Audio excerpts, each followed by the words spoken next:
CEO claimed the virgin girl from the slum and turned her into a woman. Hi, my beautiful family. Welcome back to Mr. Peter Stories. How are you today, my sweet, amazing, and absolutely cherished people?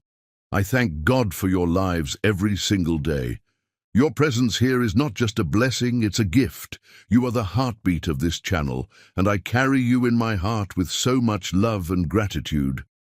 Before we begin our story, let me lift you up with a prayer straight from my soul. May your days be wrapped in comfort, may your nights be filled with restful peace, and may the love you've poured into others come back to you 1,000-fold.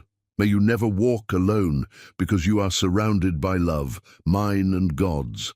My precious family, how are you enjoying this journey so far? I ask because your joy matters to me. Your comments, your kind words, they fill me with purpose. But I've also noticed something. Our likes have slowed down just a bit.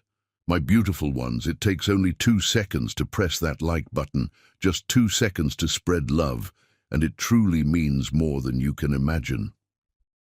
So tell me, how many of you have been riding with us from the start? I want to hear your beautiful voices. Now take a deep breath, lean back, and let's step into this brand new story, hand in hand, heart to heart, as one loving family. The rain pelted against Abby Gomez's skin like tiny needles as she struggled through the rapidly rising water. The storm had struck without warning, transforming the narrow streets of her neighborhood into raging rivers within hours.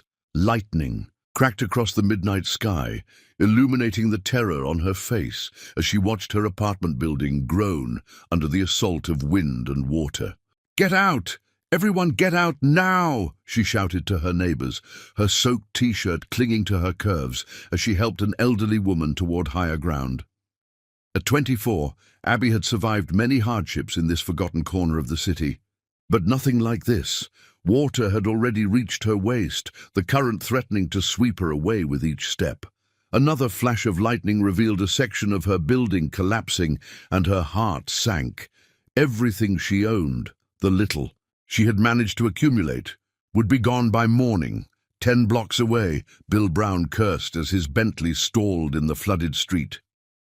The 35-year-old CEO had been returning from a business dinner when the storm hit with apocalyptic fury. Now stranded, he watched through the windshield as the water level rose around his luxury vehicle. "Damn it," he muttered, loosening his Italian silk tie and assessing his options. Stay in the car and risk drowning, or brave the storm and find shelter. The decision was made for him when water began seeping through the door seals. Bill abandoned the Bentley, his tall, muscular frame fighting against the wind as he sought higher ground. His expensive suit was ruined within seconds, plastered against his broad shoulders and strong chest as he pushed forward. The screams reached him before he saw her.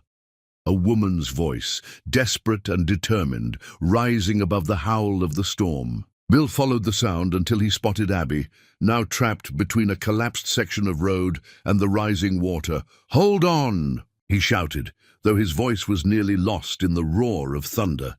Abby turned, seeing only the silhouette of a man approaching through the curtain of rain. Fear flashed through her. Women in her neighborhood knew to be wary of strange men, especially in vulnerable situations. But as another section of her building collapsed behind her, she realized she had no choice. Bill reached her, his strong arms encircling her waist as he pulled her away from the crumbling structure. "Are you hurt?" he asked, his face inches from hers. Abby looked up, momentarily stunned by the intensity of his blue eyes. Water streamed down his chiseled features, his dark hair plastered to his forehead. Even drenched and disheveled, he exuded confidence and authority, a man completely out of place in her world. "My home," she managed, pointing to the collapsing building. "Everything I own." "Forget about that," Bill commanded, his deep voice cutting through the chaos. "We need shelter, now." The authority in his tone should have angered her. Abby had spent her life fighting against men who thought they could tell her what to do. But something in his eyes spoke of concern rather than control, and she found herself nodding. "There's an abandoned warehouse on higher ground," she said, pointing through the deluge. "This way." They fought through the storm together, Bills, and never leaving the small of her back as he guided her through the treacherous streets. Twice he caught her as she stumbled, his strong arms keeping her from being swept away by the current. By the time they reached the warehouse, they were both gasping for breath. The abandoned building offered little comfort, just a roof and dry floor, but it was salvation compared to the chaos outside. Abby collapsed against a wall, her entire body trembling with cold and adrenaline. Without the rain washing them away, she became acutely aware of how her soaked clothes revealed every curve of her body. Bill seemed to notice too, his eyes briefly traveling over her form before he respectfully looked away. "We need to get warm," he said matter-of-factly, shrugging out of his sodden jacket.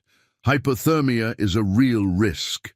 Abby wrapped her arms around herself, suddenly shy. "I'm fine." "You're shaking," he countered, approaching her slowly. "Body heat. It's our only option right now."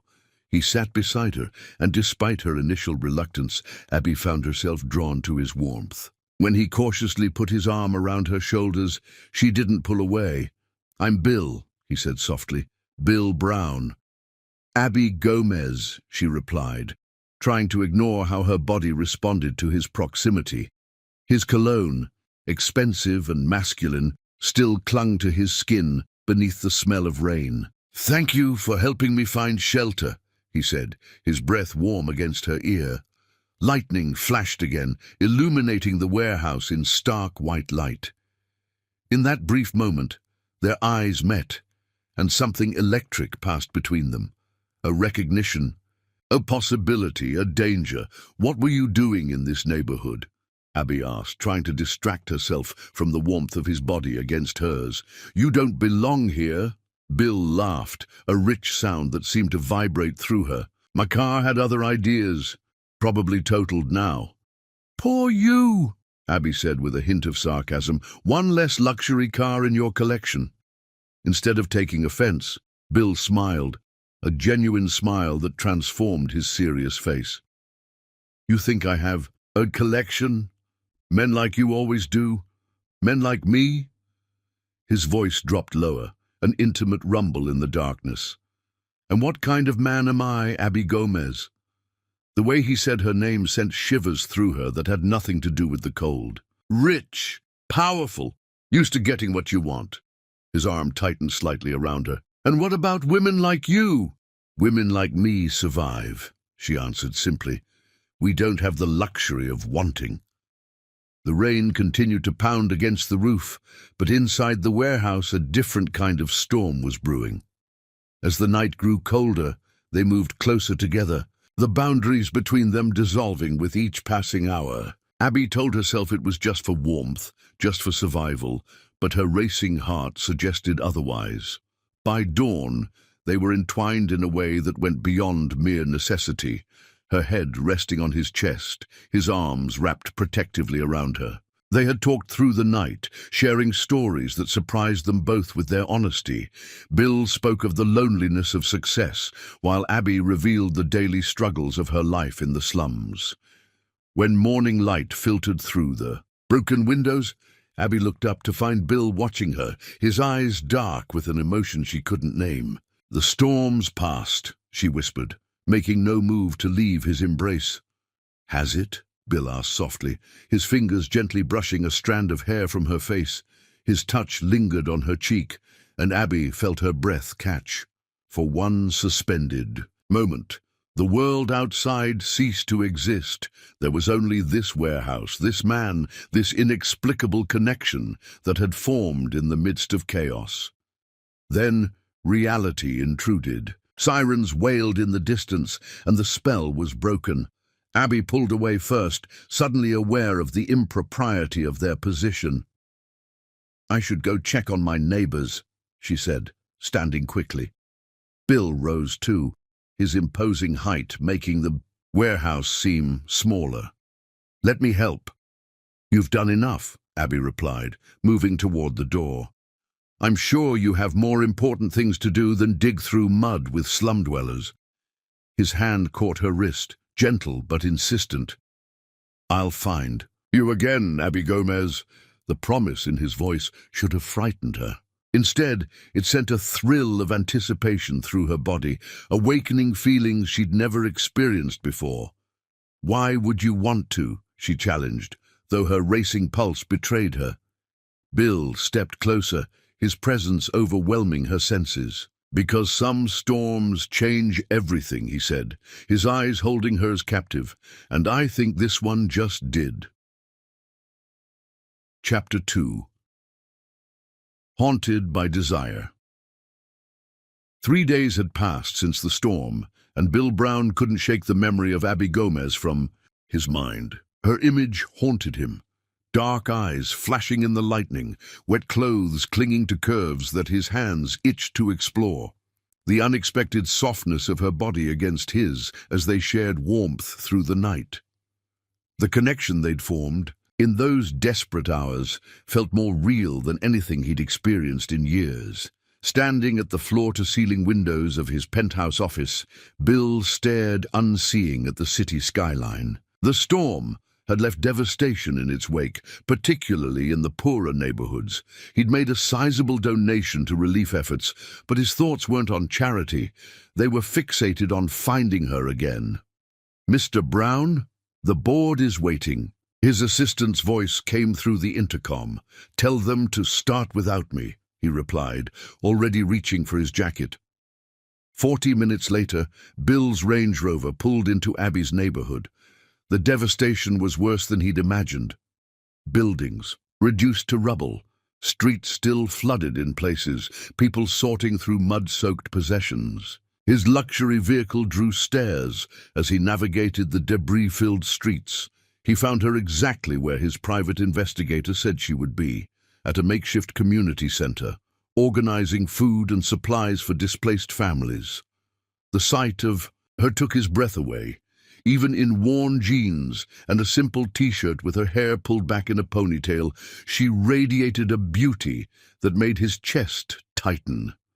Abby looked up, freezing when she saw him. For a moment, they simply stared at each other across the crowded room, the air between them charged with unspoken tension.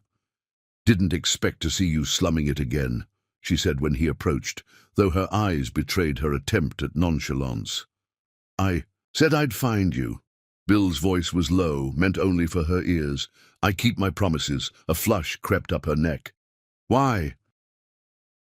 Instead of answering, Bill looked around at the chaos of the relief center. "Let me help," he said, removing his designer jacket and rolling up the sleeves of his custom shirt. For hours, they worked side by side, distributing supplies and clearing debris. Bill's presence caused a stir. A billionaire CEO doing manual labor alongside slum residents was unheard of. But he ignored the whispers, focused entirely on the woman who moved with such purpose and compassion among her neighbors. As dusk fell, they found themselves alone in the storeroom, organizing the remaining supplies. "You never answered my question," Abby said softly, not looking at him. "Why did you come back?" Bill stepped closer, close enough to smell the light floral scent of her skin beneath the day's sweat and dust. "You know why." Her breath caught. "I don't. Look at me," he commanded gently. When she raised her eyes to his, the vulnerability there nearly undid him. Bill reached out, his fingers brushing a smudge of dirt from her cheek. The simple touch sent electricity through them both. "I haven't been able to sleep," he admitted, his voice rough with desire. "Every time I close my eyes, I see you. I feel you against me in that warehouse. I hear your voice. It's driving me insane." Abby's lips parted slightly, her chest rising and falling more rapidly. That was just survival. Body heat. Is that what you tell yourself? His fingertips traced the line of her jaw, coming to rest just beneath her chin. "Because I think we both know it was more." She didn't pull away, from his touch, but uncertainty clouded her eyes. What could someone like me possibly offer someone like you, besides the obvious? The implications stung more than Bill expected. Is that what you think I want? Just sex? Isn't it? Her challenge carried the weight of every disappointment she'd ever experienced. Bill dropped his hand, taking a step back to give her space. I want to offer you a job. The statement clearly caught her off guard. What? At Brown Enterprises, I did my research. You have a business degree from community college. You maintained a 4.0 GPA while working 2 jobs. Respect colored his tone. That kind of dedication is rare. Suspicion replaced surprise on Abby's face. You investigated me? I like to know who I'm dealing with, and what position do you have in mind for me? The double entendre wasn't lost on either of them. Bill's eyes darkened, but he kept his voice professional. Assistant manager in our community outreach department. The pay is good. Benefits include healthcare and housing allowance. Abby's expression shifted between disbelief and temptation. And what would be expected of me in return? Your skills, your time. Nothing more. He held her gaze steadily. Whatever happens between us personally would be entirely separate. She laughed, the sound both bitter and warm. You expect me to believe that? I expect you to make your own choices. Bill reached into his pocket, extracting a business card. Interview tomorrow at 10. Come or don't. Either way, I'll continue supporting the relief efforts here. He placed the card on a nearby shelf and turned to leave, though every fiber of his being screamed to stay, to pull her into his arms and claim the mouth that had been tormenting his dreams. Why are you really doing this? Abby called after him, her voice small in the dimly lit room. Bill paused in the doorway, his broad shoulders silhouetted against the fading light. Because some people are worth pursuing, Abby Gomez. And I think you might be one of them. The next morning, Abby stood outside the imposing glass tower of Brown Enterprises, her heart pounding. She'd spent hours agonizing over the decision, ultimately borrowing a formal skirt and blouse from a friend. The clothes were slightly too large, but it was the best she could manage. The receptionist's eyes widened slightly at Abby's appearance, but directed her to the executive elevator with cool professionalism. As the floors ticked by, Abby's resolve wavered. What was she doing here? This wasn't her world. The elevator doors opened directly into Bill's office, a vast space of glass and steel with panoramic views of the city. And there he was, standing behind his desk, looking devastatingly handsome in a tailored grey suit. The sight of him sent a wave of heat through her body, memories of their night in the warehouse flooding back with vivid intensity. "You came," he said, a smile playing at the corners of his mouth. "I need the job," Abby replied, lifting her chin defiantly. "Nothing more." Bill motioned to the chair across from his desk. "Of course. Shall we begin the interview?" For the next hour, he questioned her about her education, experience, and ideas for community development. The conversation was entirely professional, but the undercurrent of attraction between them made every moment charged with tension. Whenever their eyes met, Abby felt a pull low in her belly, an ache she'd never experienced before. "Your qualifications are impressive," Bill concluded, setting aside his notes. "There's just one more thing I need to know." "What's that?" Abby asked, suddenly nervous under his intense gaze. Bill stood, circling the desk to lean against it directly in front of her. His proximity made her pulse race. "Why did you really come today?" The question hung between them, loaded with implications. Abby rose from her chair, needing to feel on equal footing. The movement brought her closer to him, too close. She could smell his cologne, could almost feel the heat radiating from his body. "I told you, I need the job." "Look me in the eye and tell me that's the only reason." Abby met his gaze, intending to repeat her claim, but the words died in her throat. The desire in his eyes mirrored her own, making lies impossible. I can't stop thinking about you either, she admitted, her voice barely above a whisper. About that night. The way you held me. Bill's hand moved to cover hers where it rested on the desk, the simple contact sending shivers up her arm. His fingers entwined with hers, thumb stroking her palm in slow, sensual circles. I want to be clear about something, he said, his voice husky with restraint. You have the job regardless of what happens next. Your professional future is not contingent on your personal choices. Do you understand? Abby nodded, her throat dry with anticipation.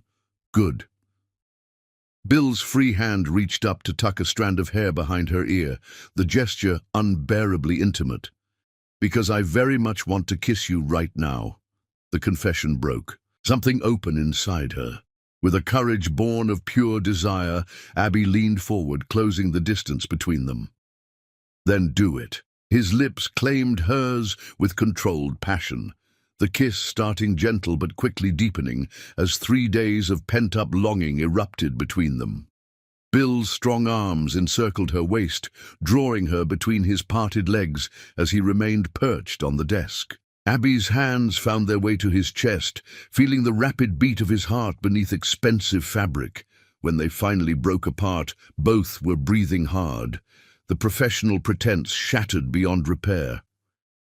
This is dangerous, Abby whispered, against his mouth, even as her body pressed closer to his. Bill's hands slid down to her hips, fingers digging into the soft flesh with barely restrained need. The most worthwhile things usually are. His phone buzzed on the desk, the intrusion of reality breaking the moment. With visible reluctance, Bill released her and checked the screen. The board meeting. I'm already 20 minutes late. Abby stepped back, suddenly self-conscious. What was she doing? This man could destroy her with a word, could use her and discard her like she was nothing. Yet the way he looked at her, like she was everything, made her willing to risk it all. You. Start tomorrow, Bill said, straightening his tie. 9 a.m. My assistant will show you to your office. So I got the job. A smile tugged at Abby's lips. Bill's answering grin was both boyish and predatory. You got much more than that, Abby Gomez. You got my full attention. As she left the building, Abby's mind raced with possibilities and fears. She was stepping into unknown territory, a world of wealth and power she'd only glimpsed from afar. But more frightening than the job was the man himself, the way he made her feel, the desires he awakened in her untouched body. She had never wanted anyone the way she wanted Bill Brown. The revelation terrified her almost as much as it thrilled her. Whatever game they were playing, Abby knew the stakes were dangerously high. She was risking more than her heart. She was risking her very self, the independent woman she'd fought so hard to become. Yet as a taxi took her back to the ruins of her neighborhood, Abby couldn't bring herself to regret her decision. Something profound had begun in that warehouse during the storm, something that transcended their different worlds and experiences. Whether it led to heartbreak or happiness remained to be seen, but one thing was certain: there was no turning back now. Chapter 3. Dangerous Temptation. Abby's first week at Brown Enterprises passed in a blur of new experiences. Her position in the Community Outreach Department came with an office that, while modest by company standards, was larger than her entire former apartment. Her colleagues were polite but distant, clearly curious about how a woman from the slums had secured such a position, but too professional to ask outright. She threw herself into her work, developing proposals for flood relief programs that would help her former neighborhood. The familiarity of the task grounded her in this unfamiliar world of corporate luxury. But despite her focus, one distraction remained constant: the man whose name adorned the building. Bill had kept his distance since their kiss in his office, their interactions limited to brief, professional exchanges during department meetings. Yet Abby felt his eyes on her whenever they were in the same room, his gaze a tangible caress that left her skin burning and her breath shallow. The restraint he showed only intensified her desire, making her imagine what would happen when that control finally broke. Tonight, she was working late, determined to finish a proposal due the next morning. The office was nearly empty, most employees having left hours ago. The solitude suited her, no curious stares, no whispers following her through the hallways. When her computer screen suddenly went black, Abby thought it was a technical glitch until she realized the overhead lights had also died. The backup generators kicked in seconds later, providing dim emergency lighting that cast eerie shadows across her office. "Perfect," she muttered, saving her work before powering down her computer. It was nearly midnight anyway. Perhaps this was a sign to call it a day. As she gathered her belongings, her office phone rang, startling her in the silence. "Abby Gomez," she answered cautiously. "It's Bill." His deep voice sent an immediate wave of heat through her body. "Are you still in the building?" "Yes, just finishing up. The storm knocked out power to several blocks. The elevators are down." He paused.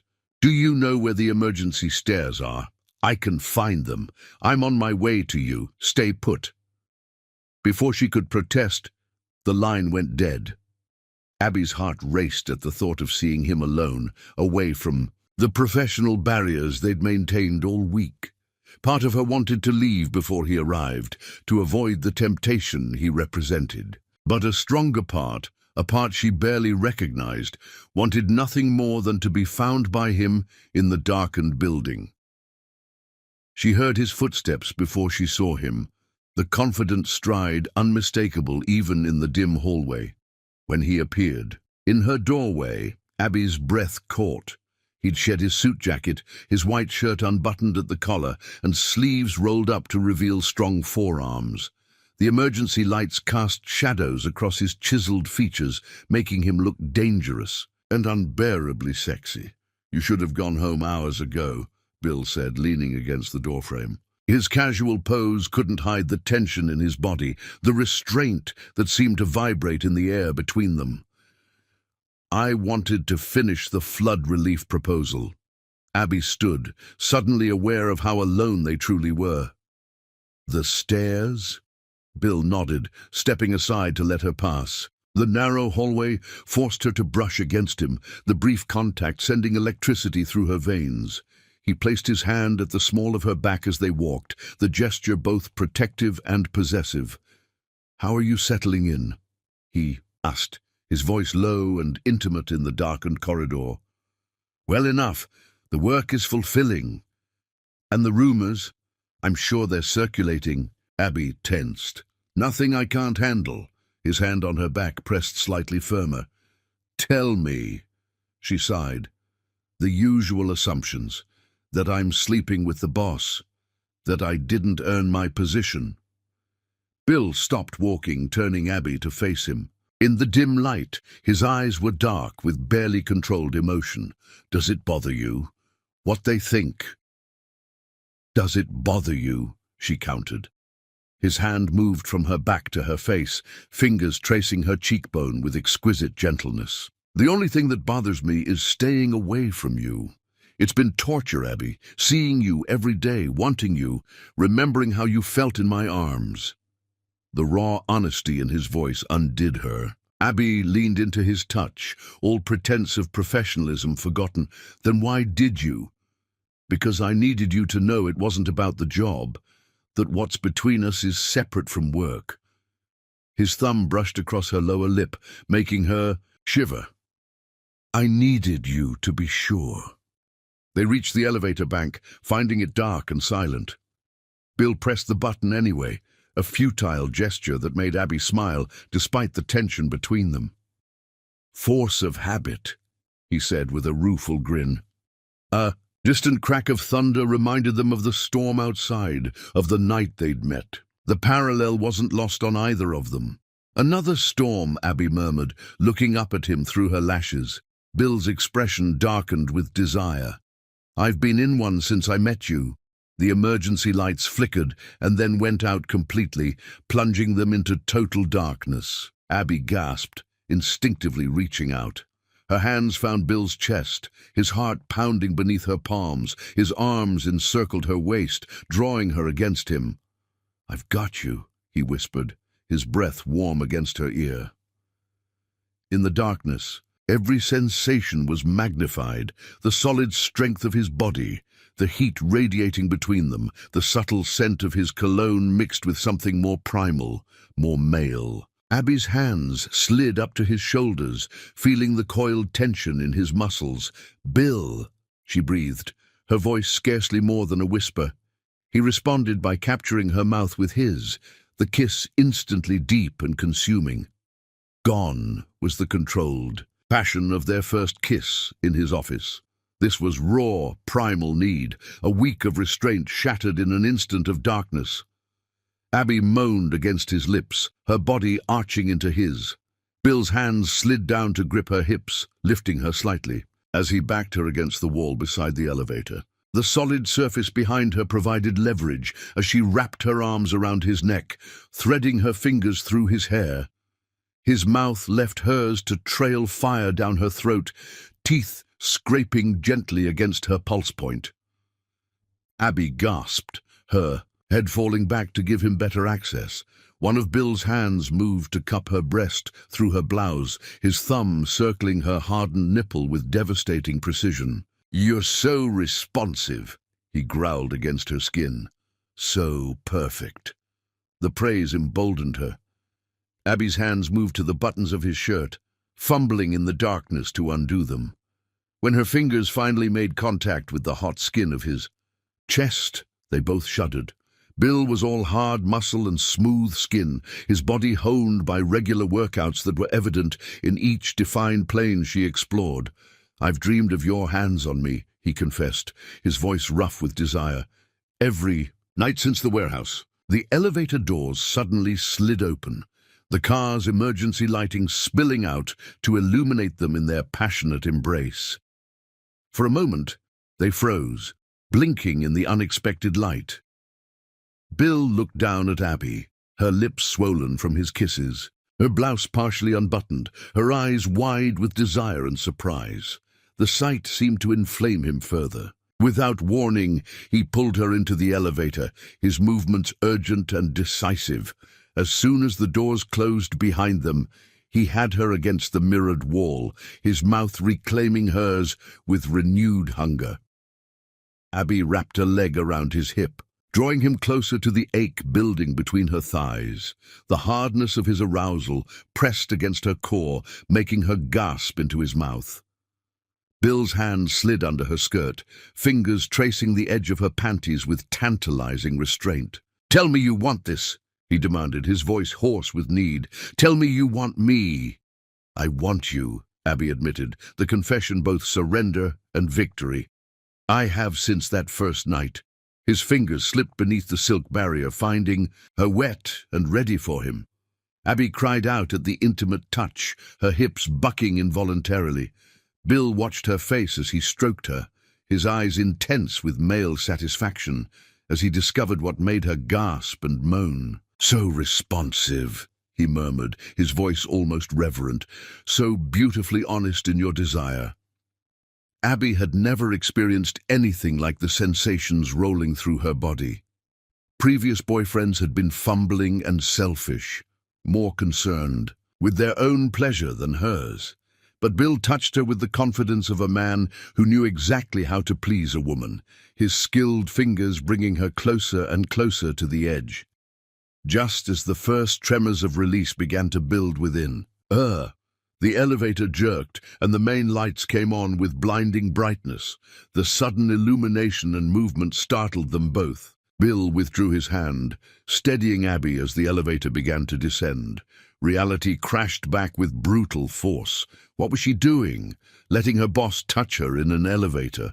What kind of woman did that make her? Shame and confusion washed over her, cooling the heat of passion. She stepped away from Bill, straightening her clothing with trembling hands. "Abby," Bill said softly, reaching for her. She shook her head, avoiding his eyes. This was a mistake. The elevator reached the lobby, the doors sliding open to reveal the empty reception area. Abby rushed out, needing escape, needing space to think. "Abby, wait!" Bill called after her, his voice echoing in the marble lobby. She paused, not turning. Around. I can't do this. I can't be what they think I am. The slum girl sleeping her way to the top. Bill closed the distance between them, gently turning her to face him. To her surprise, there was no anger in his expression, only understanding, and something deeper, something that made her heart clench painfully in her chest. "Is that what you think I want? Just sex? A convenient body?" His hands cradled her face, forcing her to meet his gaze. "Because if that's all I wanted, Abby, there are 1,000 women in this city who would be much less complicated choices than you." A tear slipped down her cheek. "Then what do you want from me?" Bill wiped the tear away with his thumb, his touch unbearably tender. "Everything," he said simply. "I want all of you. Your mind, your passion, your strength. The way you challenge me, the way you see through the wealth and power to the man beneath." His words struck something deep within her, something that recognized their truth. This connection between them transcended physical desire, transcended their different worlds. "I'm scared," she admitted, vulnerability bleeding into her voice. "I've never felt like this before." Bill's expression softened. "Neither have I, and that terrifies me more than you know." The confession from this powerful man, this titan of industry who controlled a business empire with iron determination, touched Abby profoundly. The storm continued to rage outside, rain lashing against the glass facade of the building, but inside, something shifted between them, a recognition of mutual vulnerability, of shared fear and desire. "We should take this slowly," Abby said, though her body still thrummed with unfulfilled need. Bill nodded, though the hunger in his eyes remained undiminished. "I'll have my driver take you home." "I don't actually have a home right now," she reminded him with a small smile. "The flood, remember?" He ran a hand through his hair, frustration evident in the gesture. "Where have you been staying?" "A shelter set up at the community center." "It's fine, really." Something flashed in Bill's eyes, determination, possessiveness, concern. "No, that won't do." "I don't need your charity," Abby said, pride stiffening her spine. "It's not charity." His voice left no room for argument. "It's me looking after, someone I care about. I have a guest apartment in my building. It's yours until you find something suitable." Abby wanted to refuse, to maintain her independence. But the thought of another night on a cot in the crowded shelter, after the day's emotional roller coaster, was too much to bear. "Just until I find my own place," she conceded, "and I'll pay rent." Bill's smile was both triumphant and tender. "We'll discuss terms later." As his private car carried them through the stormy night, Abby wondered if she was making another mistake. Moving into Bill's building, accepting his help, would only deepen her connection to him, would only make it harder to maintain professional boundaries. But as she glanced at his profile, strong and handsome in the passing streetlights, she knew it was already too late for caution. Whatever was happening between them had begun that first night in the warehouse and had only grown stronger despite their attempts to contain it. The storm outside mirrored the one within her, powerful, unpredictable, and impossible to escape. All she could do now was weather it and hope she emerged stronger on the other side. What she couldn't know, as the car pulled up to Bill's luxury high-rise, was that the most dangerous tempest was yet to come. Chapter 4. Surrender. 2 weeks had passed since Abby moved into the guest apartment in Bill's building. 2 weeks of focused work during the day and restless dreams at night. The apartment was luxurious beyond anything she'd ever experienced. Spacious rooms with plush furnishings, a kitchen stocked with everything she could need, floor-to-ceiling windows offering a panoramic view of the city that had once seemed so unattainable. But the luxury paled in comparison to the torment of knowing Bill was just floors above her, separated by mere distance and the fragile boundaries they'd established after that night in the elevator.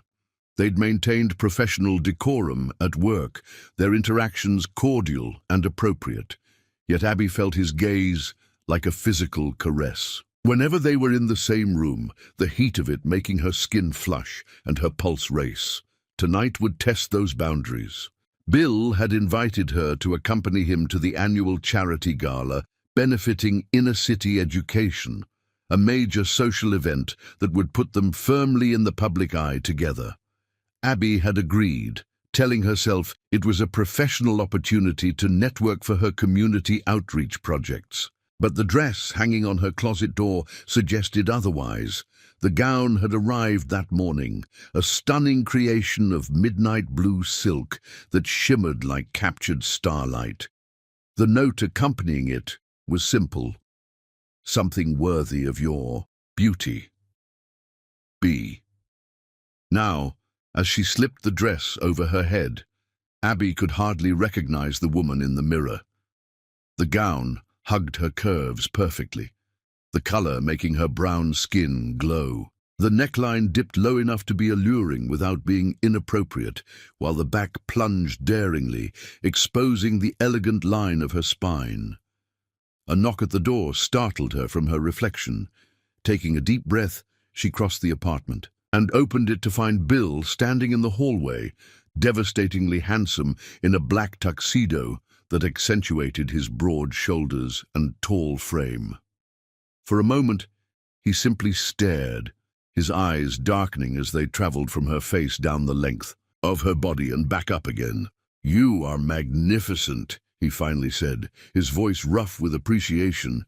Abby's cheeks warmed under his intense gaze. "The dress is beautiful." "Thank you." "It's not the dress." Bill stepped closer, close enough that she could smell his cologne, an intoxicating blend of sandalwood and something uniquely him.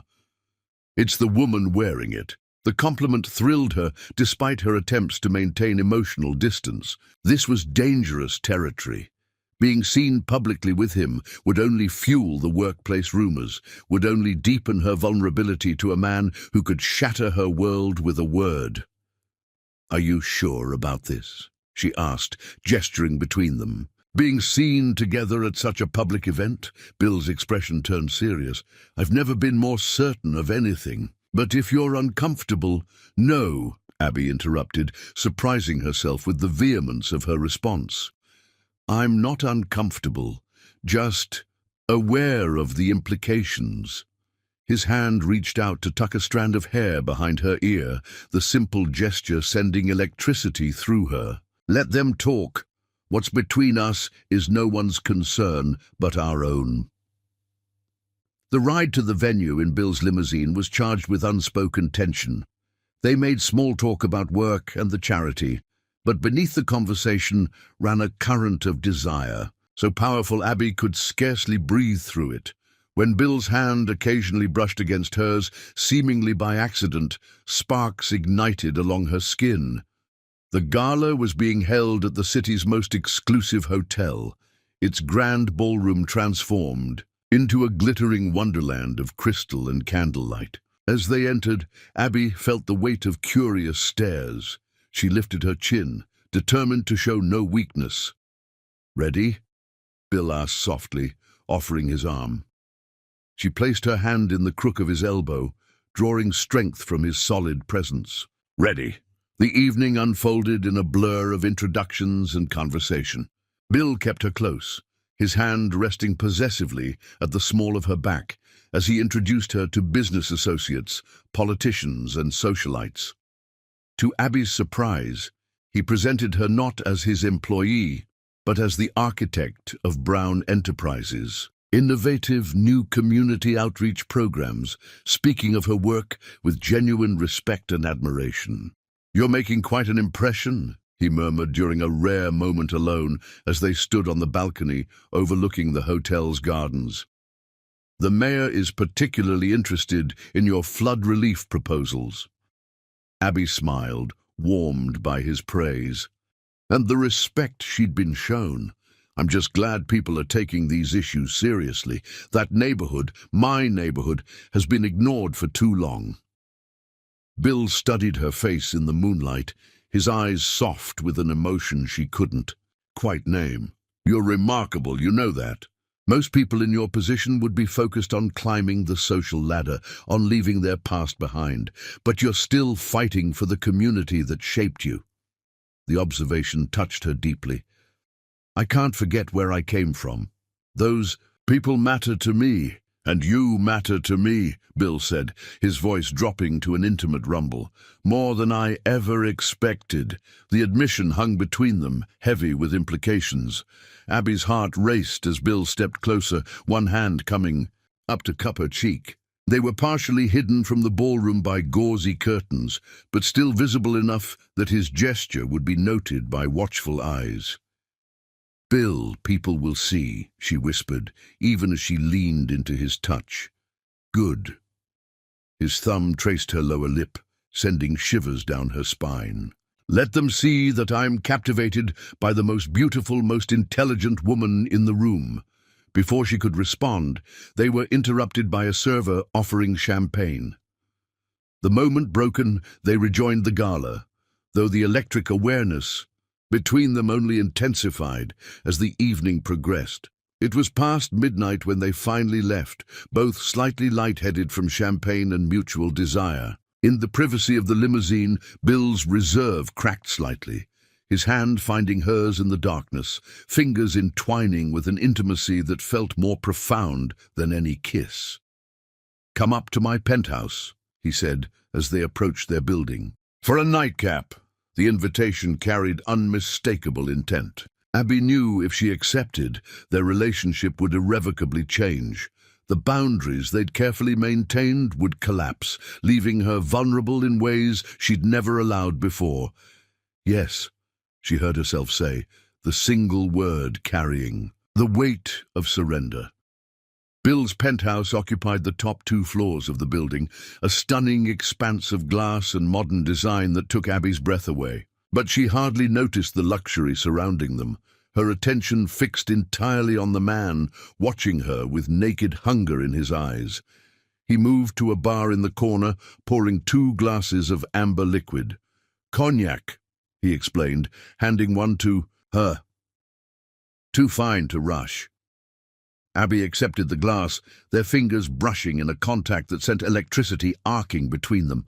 She took a sip, the liquid burning a path down her throat, warming her from within. Tell me something I don't know about you, Bill said, his voice low and intimate as he guided her to a plush sofa overlooking the city lights. The question caught her off guard. She had expected him to touch her, to kiss her, not to continue the getting-to-know-you conversation from the gala, but his eyes held genuine interest, and Abby found herself wanting to share parts of herself she usually kept hidden. I write poetry, she admitted. Nothing good enough to publish, but it helps me process things, especially after my mother died. Bill's expression softened. How old were you? 16, cancer. The pain had dulled over the years but never truly disappeared. She was a domestic worker, cleaned houses in the wealthy neighborhoods, worked herself to exhaustion to keep me in school. Abby took another sip of cognac. She never got to see me graduate college. She would be immensely proud of the woman. You've become, Bill said with quiet certainty. The simple validation brought unexpected tears to Abby's eyes. What about you? Tell me something I don't know about the great Bill Brown. A shadow crossed his face. I was abandoned as a child, left at a fire station when I was about 2. No note, no identification. Abby's heart constricted at the thought of him as a vulnerable child, unwanted and alone. I'm so sorry. I grew up in the system. Some foster homes better than others. His voice was detached, as if recounting someone else's life. When I was 17, I told my social worker I wouldn't be going to another placement. I got a job, lived in a shelter until I could afford a room, put myself through college on scholarships and working 3 jobs. The revelation shattered Abby's preconceptions about him. She had assumed he came from privilege, that his success was built on inherited advantages. "So when you found me in the storm that night," she began, understanding dawning, "I knew exactly what it felt like to lose everything." He finished for her. "To have your life washed away in an instant." The connection between them deepened. With this shared understanding, Abby set down her glass and moved closer to him on the sofa, her hand coming up to touch his face. "We're not so different after all," she whispered. Bill's eyes darkened at her touch. "No, we're not." The air between them charged with electricity. Bill leaned forward, his lips capturing hers in a kiss that started gentle but quickly blazed into something more urgent. His arms encircled her waist, drawing her onto his lap so that she straddled him, the silk of her gown sliding sensuously against his tuxedo pants. Abby moaned into his mouth as his hands slid up her back, finding the bare skin exposed by the gown's plunging design. His touch left trails of fire in its wake, igniting a need so primal she could barely breathe through it. "I've wanted you since the moment I saw you," Bill confessed against her throat, his lips tracing a path of heat down to the swell of her breasts above the neckline of her dress. Soaking wet in that storm, fierce and beautiful, and so damn brave. His words thrilled her as much as his touch. Abby's hands fumbled with his bow tie, undoing it and then moving to the buttons of his shirt. She needed to feel his skin, needed to touch the man who had consumed her thoughts for weeks. When her fingers finally made contact with the hard planes of his chest, they both shuddered. Bill was all sculpted muscle and smooth skin, his body a testament to disciplined physical training. Abby explored him with wonder, learning the contours of his shoulders, the ridges of his abdomen. "You're perfect," she breathed, pressing a kiss to the hollow of his throat. Bill groaned at the contact, his control visibly fraying. "Abby, if we don't stop now—" His voice was rough with restraint. "I want you to be sure. I need you to be sure." The concern in his voice, the care he took, with her consent, despite his obvious desire, touched her deeply. Abby looked into his eyes, finding not just lust, but something deeper, something that spoke of genuine caring. "I'm sure," she whispered, rising from his lap and extending her hand to him. "Show me your bedroom, Bill." The certainty in her voice seemed to break the last of his restraint. Bill stood, sweeping her into his arms in a gesture both romantic and possessive. Abby gasped in surprise, her arms automatically winding around his neck as he carried her through the penthouse to a spacious bedroom dominated by a massive bed. He set her down gently beside it, his hands coming up to cup her face. "You are the most exquisite woman I've ever known," he said, the words a solemn vow in the dim light, "and I want to worship every inch of you." The promise sent heat surging through Abby's veins. Bill turned her slowly, his fingers finding the hidden zipper of her gown and lowering it with tantalizing deliberation. As the dress slipped from her shoulders, his lips followed its path, pressing hot, open-mouthed kisses to each newly exposed inch of skin. Abby trembled under his ministrations, her body responding with an intensity that both thrilled and frightened. No man had ever touched her like this, with such focused attention to her pleasure. When the gown finally pooled at her feet, leaving her in nothing but a delicate lace thong, Bill drew in a sharp breath. His eyes traveled over her naked back, her rounded buttocks, the length of her legs. The naked hunger in his gaze made Abby feel powerful despite her vulnerability. Slowly, she turned to face him, fighting the instinct to cover herself. Bill's expression as he took in her bare breasts, the curve of her waist, the dark triangle between her thighs, was one of reverent awe. "God, you're beautiful," he breathed, his voice rough with desire.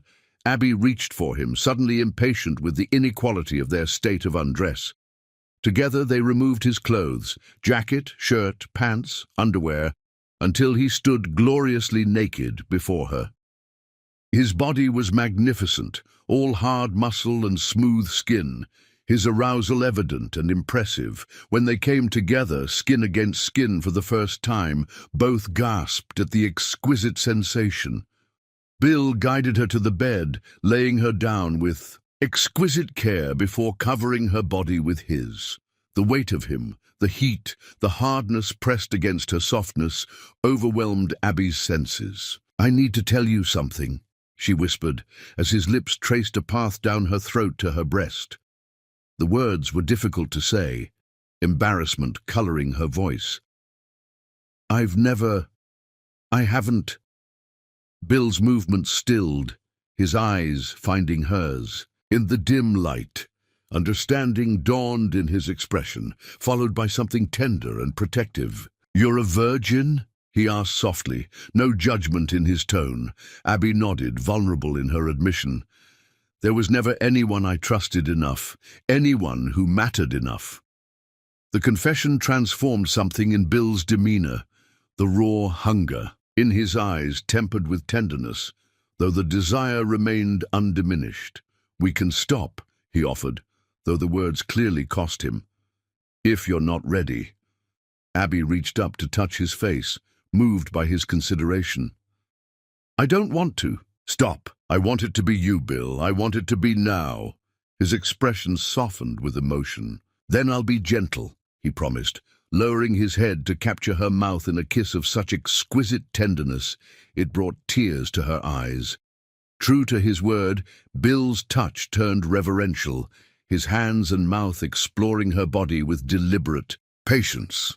He discovered what made her gasp and moan, what made her arch against him in pleasure. When his fingers found the wetness between her thighs, Abby cried out, unprepared for the intensity of sensation. "Let go for me," he murmured against her breast, his skilled fingers working magic against her most sensitive spot. "I want to watch. You come apart." The combination of his touch and commanding voice pushed Abby over the edge. Release crashed through her in waves of pleasure so intense she cried out his name, her body arching off the bed. Bill watched her face as she shattered, male satisfaction evident in his expression. Before she could recover, he positioned himself between her thighs, the hard length of him pressing against her entrance. He paused there, waiting for her eyes to open, to focus on his. "Are you sure?" he asked one final time, his body trembling with the effort of restraint. In answer, Abby lifted her hips, taking him slightly inside her. The stretching sensation was uncomfortable, but not painful, her body slick and ready from her release. With a groan, Bill pushed forward, breaching the barrier of her innocence with one careful thrust. Abby gasped at the sharp pain, her nails digging into his shoulders. Bill froze, allowing her body to adjust to the intrusion, his face a mask of concerned restraint.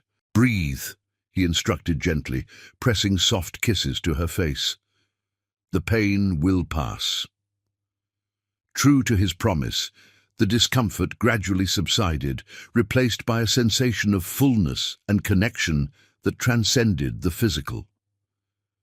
When Abby experimentally moved her hips, pleasure sparked through her, drawing a moan from them both. "That's it," Bill encouraged, beginning to move within her with shallow, careful thrusts. "You feel incredible, so tight, so perfect." His praise emboldened her. Abby wrapped her legs around his waist, drawing him deeper, matching his rhythm with instinctive grace. The discomfort faded entirely, replaced by waves of pleasure that built with each movement. "Bill," she gasped, clinging to him as the sensations intensified. He increased his pace slightly, still mindful of her inexperience, but unable to maintain complete restraint. "Let go again," he commanded, his voice hoarse with need. "Come for me, Abby." The deep timbre of his voice, combined with the exquisite friction of their bodies, pushed her toward another peak. This time, when release claimed her, Bill followed, her name a reverent chant on his lips as he found his own completion. Afterward, he gathered her close, his strong arms a protective cocoon around her sensitized body. Abby nestled against his chest, feeling fundamentally changed. No longer just Abby Gomez from the slums, but a woman who had been claimed, cherished, transformed by passion. "Are you all right?" Bill asked, concern evident in his voice as he smoothed her hair from her face. Abby nodded, too overcome with emotion to speak. She had given him something precious, something irreplaceable. In return, he had shown her a pleasure she hadn't known existed, had treated her with a tenderness that spoke of feelings beyond mere desire. "I've never felt so close to anyone," she admitted softly, vulnerability bleeding into her voice. "Is it always like this?" Bill's arms tightened around her. "No," he said with quiet certainty. "What's between us is rare, Abby. Special." The conviction in his voice soothed something in her soul. This wasn't just sex to him, wasn't just the conquest of a virgin from the slums. What they had shared transcended class and background, spoke to a connection neither had expected to. Vined outside, the city glittered like fallen stars, oblivious to the transformation occurring in the penthouse above. Rain began to fall again, pattering against the windows, a gentler echo of the storm that had first brought them together. "Stay with me tonight," Bill murmured against her hair, the request holding none of his usual commanding tone. This was a question, almost a plea. Abby lifted her head to look into his eyes, finding vulnerability there that matched her own. "I'll stay," she promised, sealing the words with a kiss that held the promise of more to come. As sleep claimed them, tangled, in each other's arms. Neither could know that the night's surrender was just the beginning, that the greatest storms, both within and without, still lay ahead. Chapter 5. The Awakening. Sunlight streamed through the floor-to-ceiling windows of Bill's penthouse, bathing the room in golden warmth. Abby stirred, momentarily disoriented by the unfamiliar surroundings, until memories of the previous night flooded back, the charity gala, the intimate revelations, and then her body flushed with heat as she recalled how Bill had claimed her. Innocence, with exquisite care and passion. She turned to find him watching her, his blue eyes intense with an emotion that made her breath catch. How long had he been awake, just looking at her? The thought sent a thrill through her body. "Good morning," he said, his voice rough with sleep and something more primal. "How do you feel?" The question held genuine concern. Abby took a moment to assess her body. A pleasant soreness between her thighs, a few tender spots where his passion had marked her skin. "Changed," she answered honestly. "Like I'm not quite the same person I was yesterday." Bill reached out, his fingers tracing the curve of her shoulder with reverent gentleness. "Do you regret it?" "No," Abby said without hesitation, surprising herself with the certainty. "I've never felt so connected to anyone." Relief softened his features. "Neither have I." The admission seemed to cost him something. A man accustomed to keeping his emotions closely guarded, he leaned forward, capturing her lips in a kiss that started gentle but quickly ignited into something more heated. Abby responded eagerly, her body already learning to crave his touch. When his hand slipped beneath the sheet to caress her breast, she gasped into his mouth. Still sensitive, he murmured against her lips, his thumb brushing over her hardened nipple with deliberate pressure. "Yes," she breathed, arching into his touch. Bill's mouth replaced his hand, drawing her nipple between his lips with gentle suction that sent shockwaves of pleasure through her body. Abby threaded her fingers through his hair, holding him to her breast as he lavished attention on first one and then the other. "I want to taste all of you," he said, his voice a rough caress as he began to move lower, trailing kisses down her stomach. Abby tensed slightly as she realized his intent. "Bill, I've never—" He paused, looking up at her with eyes dark with desire. "Trust me," he urged softly. "I want to show you pleasure in every way possible." The vulnerability in her expression must have touched something in him, because he moved back up to kiss her lips with exquisite tenderness. "We'll only ever do what you're comfortable with," he promised, "but will you let me show you how good this can feel?"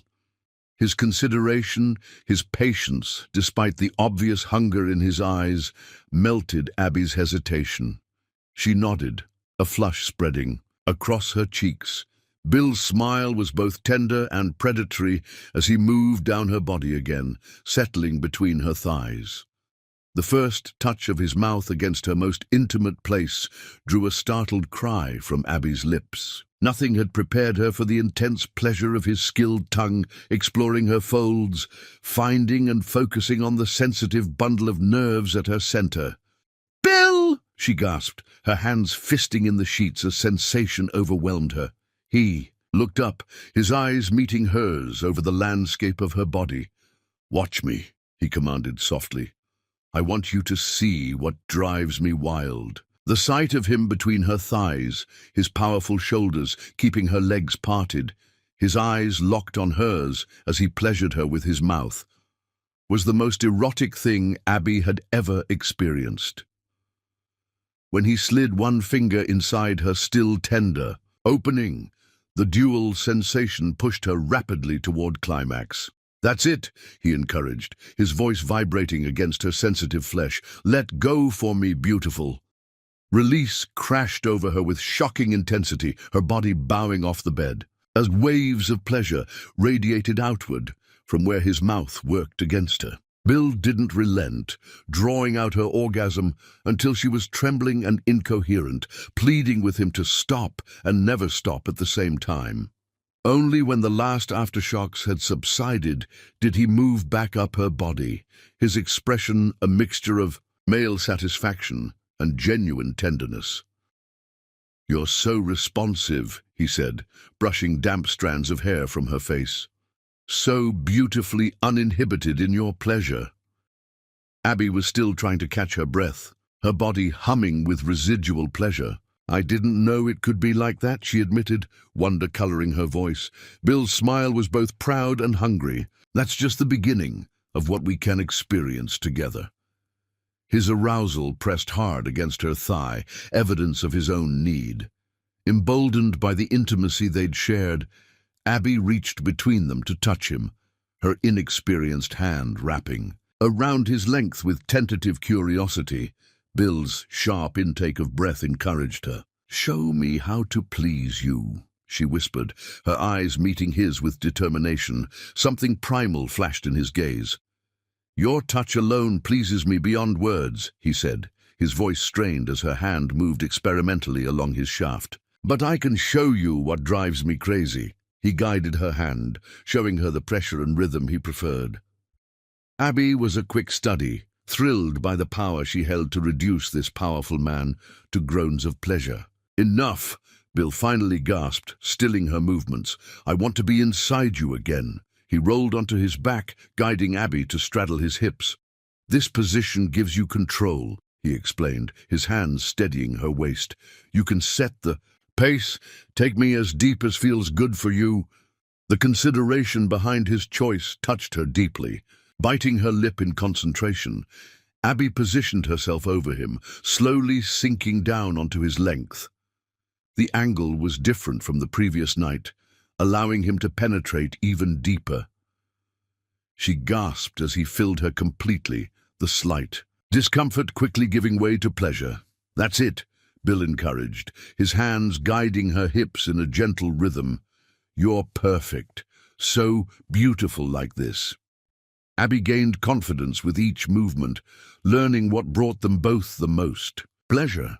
When she leaned forward slightly, changing the angle, stars exploded behind her eyelids. "Yes," Bill groaned, recognizing her reaction. "Right there. Chase that feeling." His words, combined with the exquisite friction where their bodies joined, pushed Abby toward another peak.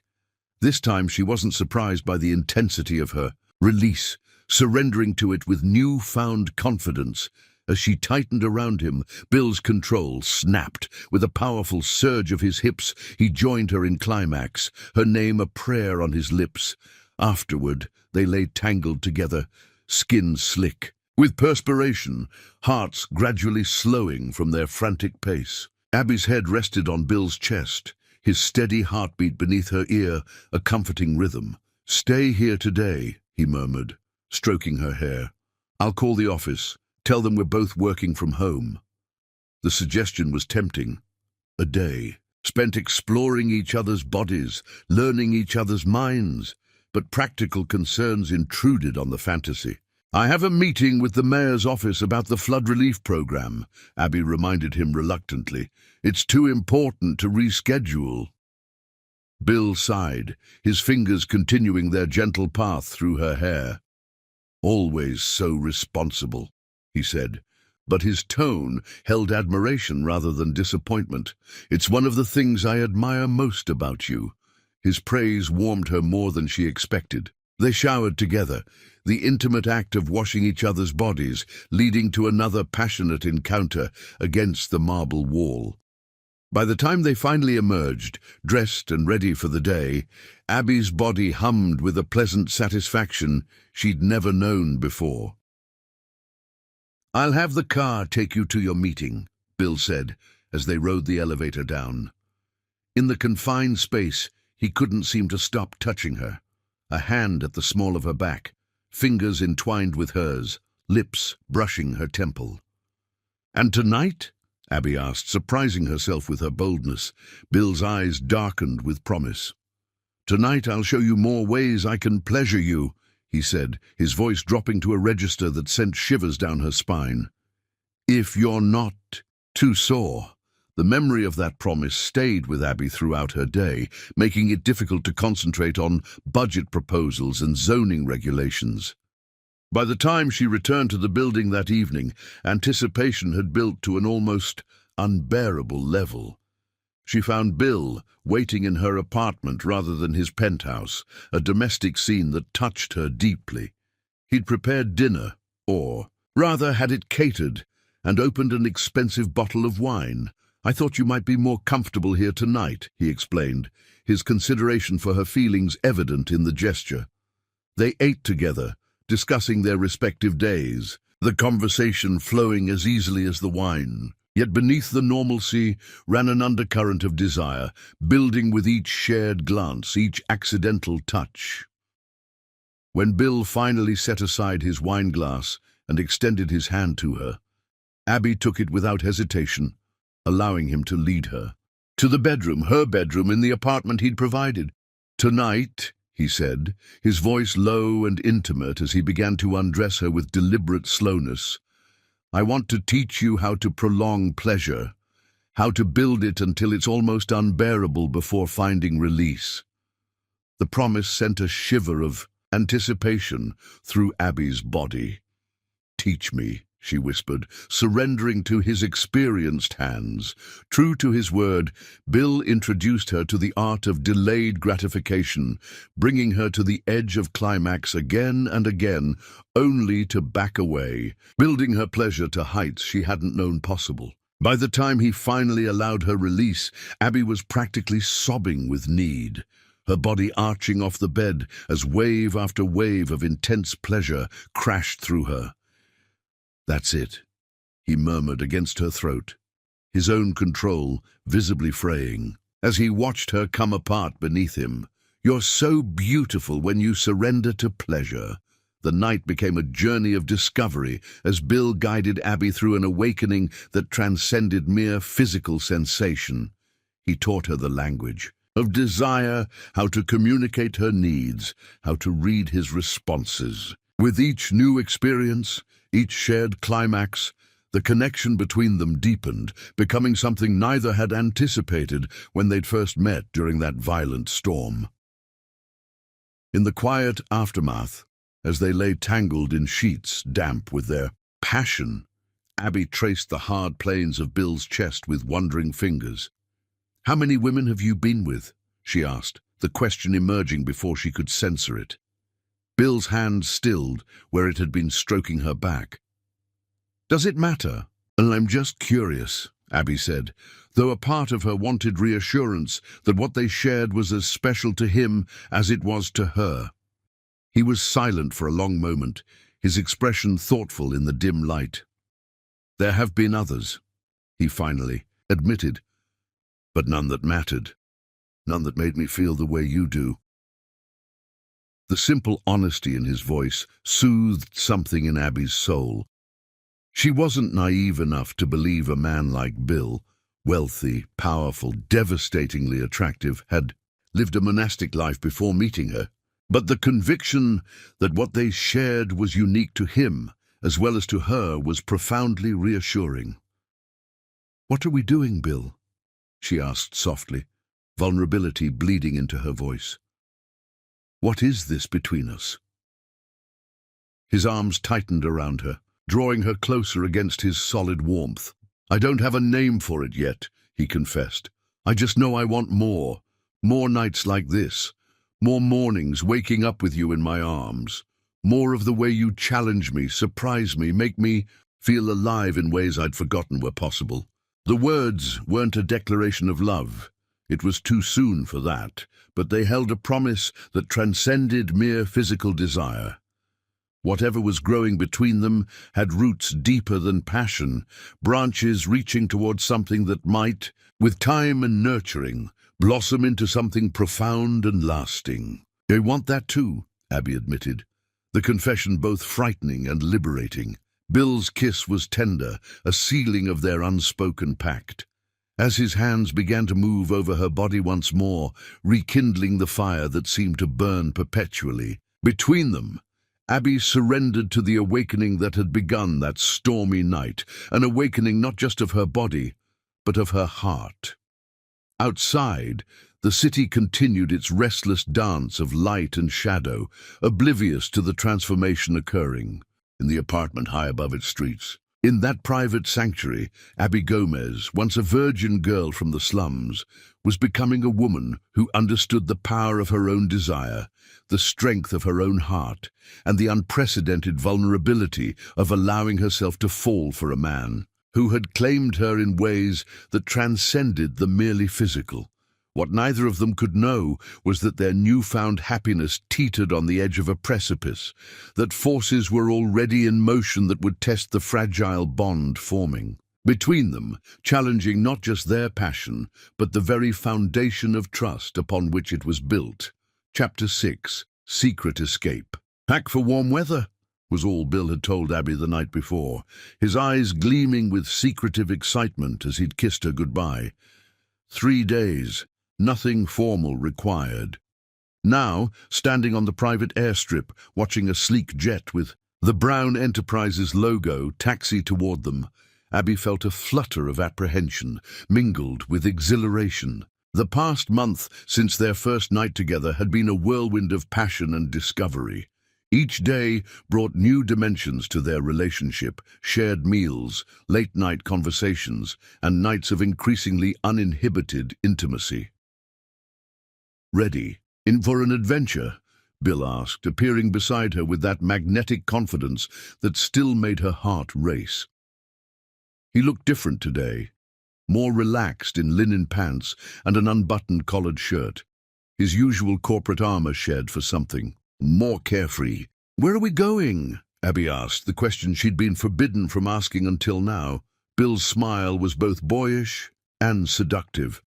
"My private island in the Caribbean, completely secluded. Just us, the staff who maintain the property, and miles of pristine beach." The extravagance of it, a private island, momentarily took Abby's breath away. Despite weeks of exposure to Bill's wealth, there were still moments when the vast gulf between their backgrounds struck her anew. "You own an island," she stated flatly. Bill's expression turned cautious. "Is that a problem?" Abby laughed, shaking her head. "Just another reminder that I'm dating a man who could buy the entire neighborhood I grew up in without blinking." "Dating?" Bill raised an eyebrow, his hand finding the small of her back as they walked toward the waiting jet. "Is that what we're doing?" The question carried weight beyond its casual delivery. They'd been sleeping together for weeks, spending nearly every night in either his penthouse or her apartment. Yet neither had put a label on what was happening. Between them, what would you call it? Abby challenged, pausing at the foot of the boarding stairs. Bill's eyes softened, his free hand coming up to cup her cheek. "I'd call it the most important relationship of my life." The simple honesty in his voice brushed away Abby's insecurities. She raised on tiptoes to kiss him, the once tentative gesture now familiar and confident. "Then yes, I'm ready for an adventure." The flight passed in comfortable luxury, Abby marveling at the private jet's amenities while Bill worked on his laptop, occasionally reaching over to squeeze her hand or brush a kiss against her temple. By the time they landed on a small airstrip on what Bill informed her was a larger neighboring island, the sun was setting in a spectacular blaze of orange and gold. "We'll take the boat from here," Bill explained as they descended the jet's stairs, to where a sleek speedboat awaited them at a private dock. The island's too small for a proper runway. The boat ride through darkening waters, salt spray in her face, and Bill's arms secure around her waist felt like crossing a threshold between worlds. When they finally rounded a rocky promontory to reveal a crescent of white sand beach fronting, a sprawling villa lit with warm golden lights, Abby gasped. "Welcome to Sanctuary," Bill said, his voice carrying over the engine's purr. "My private paradise." The name suited the place perfectly.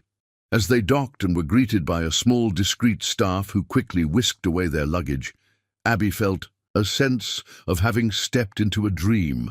The villa was open and airy, its architecture blending seamlessly with the tropical surroundings.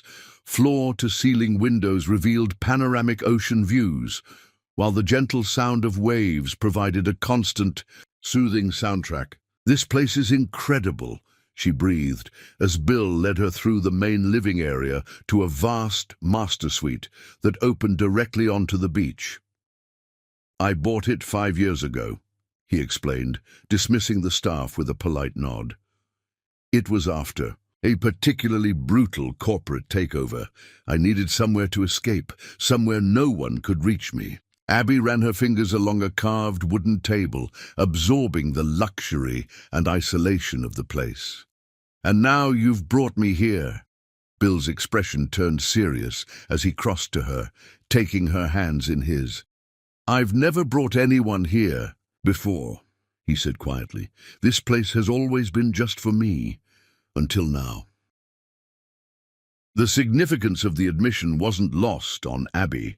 This powerful man, who guarded his privacy and vulnerability so carefully, was sharing something deeply personal with her. "Thank you for trusting me with this," she said, reaching up to touch his face. Bill turned his head to press a kiss into her palm. "You've changed something in me, Abby Gomez. Broken through walls I didn't even know I'd built." Before she could respond, he swept her into his arms, carrying her to the enormous bed that dominated the far end of the suite. Moonlight streamed through the open doors, bathing them in silver as Bill laid her down with reverent care. "Let me show you how much you mean to me," he whispered, his hands already working at the buttons of her blouse. That night, their lovemaking took on a new dimension. Slower, deeper, more intense than the passionate encounters they'd shared back in the city. Here, isolated from the world, with only the sound of waves and their mingled breaths, something shifted between them. Bill's usual controlled dominance gave way to a vulnerability that matched Abby's own, creating a perfect balance of giving and taking.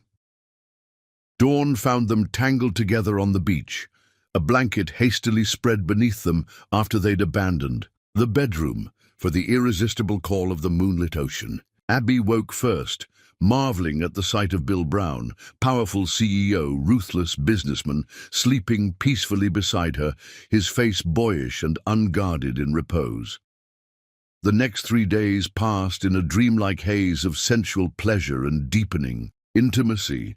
They swam naked in the crystalline waters, made love on every surface of the villa, shared quiet meals prepared by the chef who appeared only to deliver food before discreetly vanishing. Bill taught Abby to snorkel among the vibrant coral reefs that fringed the island, their bodies moving in perfect synchrony beneath the waves as they discovered an underwater world as magical as the one they were creating together. In the evenings, they talked for hours about their pasts, their dreams, their fears. Bill revealed more about his childhood in foster care, the abandonment issues that had shaped his drive for success and control. Abby shared the struggles of growing up in the slums, of watching her mother work herself to death, of fighting for every opportunity against a system designed to keep her down. On their last night, they sat on the beach watching the sunset. Abby nestled between Bill's legs, his arms wrapped securely around her. "I don't want to go back," she confessed, tilting her head back to look up at him. Bill's laugh rumbled through his chest against her back. "We could stay," he suggested, only half joking. "I can run the company remotely. You could continue your community work from here." The fantasy was tempting, this perfect bubble of happiness, isolated from the real world and its complications. But Abby knew better than most the cost of escapism. "The real world is waiting for us," she said softly. "My neighborhood still needs rebuilding. Your company still needs leading." Bill sighed, pressing a kiss to the top of her head. "When did you get so wise?" "I've always been wise," she teased. "You were just too blinded by lust to notice." His arms tightened around her. "Not just lust," he said, his voice suddenly serious. "I'm falling in love with you, Abby Gomez." The words, spoken for the first time, hung in the air between them. Powerful, transformative, terrifying in their vulnerability. Abby turned in his arms to face him, seeing the same mixture of fear and hope she felt reflected in his eyes. "I'm falling in love with you, too," she admitted, the truth of it resonating through her entire being. Their kiss tasted of salt and promise, sealing words that changed everything. That night, their lovemaking took on an almost desperate edge, as if both were trying to imprint the memory of the other on their skin, their souls. In the morning, as they prepared to leave the sanctuary of the island, Abby noticed Bill taking a call in the villa's study, his expression darkening as he listened to whoever was on the other end. When he rejoined her, a tension had returned to his shoulders that hadn't been present during their idyllic escape. "Everything okay?" she asked as they boarded the speedboat that would take them back to the waiting jet. "Just business," he answered, with a dismissive wave. But Abby didn't miss the worried glance he cast back at the island, as if already mourning the loss of their private paradise. What neither of them knew was that their sanctuary had been breached in ways they couldn't imagine. As their jet soared back toward the city, photographs were already circulating, grainy but unmistakable images of them embracing on the beach, swimming naked in the crystal waters, boarding the private jet, hand in hand. The headline that would greet them upon their return was already being typeset. "Billionaire's Slum Girl, the Rags to Riches, Story of Bill Brown's Latest Conquest." Their perfect escape was about to collide violently with reality, testing the fragile love they'd just confessed in ways neither was prepared for. Chapter 7. Betrayal's Sting. The headline hit like a physical blow. Abby stared at her phone screen, in disbelief, the words burning into her retinas. "Billionaire's Slum Girl, the rags to riches story of Bill Brown's latest conquest." Beneath the sensationalist headline were photos, unmistakably her and Bill on the island, their private moments exposed for public consumption. Their driver had just dropped her at her apartment, while Bill continued to his office for an emergency board meeting. They'd landed barely an hour ago, the blissful afterglow of their island escape still warming her skin. Now that warmth turned to cold dread as she scrolled through the article, each word more vicious than the last. Sources close to Brown reveal a pattern of short-lived affairs with women from disadvantaged backgrounds. The questions about her rapid promotion within Brown Enterprises. Previous women report being discarded after Brown tired of his charity cases. But worst of all were the quotes supposedly from someone within Bill's inner circle. Bill has a savior complex. He enjoys rescuing women from poverty, setting them up in luxury apartments, buying them expensive gifts, and then moving on when a new project catches his eye. Abby Gomez is just the latest in a long line. He'll keep her around until the novelty wears off. Abby's phone buzzed with an incoming call, her cousin from the old neighborhood. Ignoring it, she continued reading the article, absorbing every cruel insinuation. According to the piece, she was nothing but a gold digger who'd leveraged her body to escape the slums, while Bill was a wealthy playboy with a penchant for slumming it with impoverished women before eventually growing bored. Her phone buzzed relentlessly, messages from former neighbors, acquaintances from college co-workers. One text from a colleague in her department was particularly cutting. "Always wondered how you got that job. Guess now we know." Tears stung Abby's eyes, but she refused to let them fall. This was precisely what she'd feared when first becoming involved with Bill. The scrutiny, the judgment, the reduction of her accomplishments to nothing more than sexual currency. When her phone rang again, and Bill's name flashed on the screen, she almost didn't answer. But a deeper need to hear his voice, to have him refute the horrible claims, won out. "Have you seen it?" she asked without preamble. "I'm handling it." Bill's voice was tight with controlled fury. "My legal team is already preparing action against the publication. We'll find out who took those photos and who provided those quotes." His business-like response, focused on damage control rather than her emotional state, sent a chill through Abby's heart. "Is it true?" she asked, the question emerging before she could stop it. "Is what true?" Bill sounded distracted, voices murmuring in the background.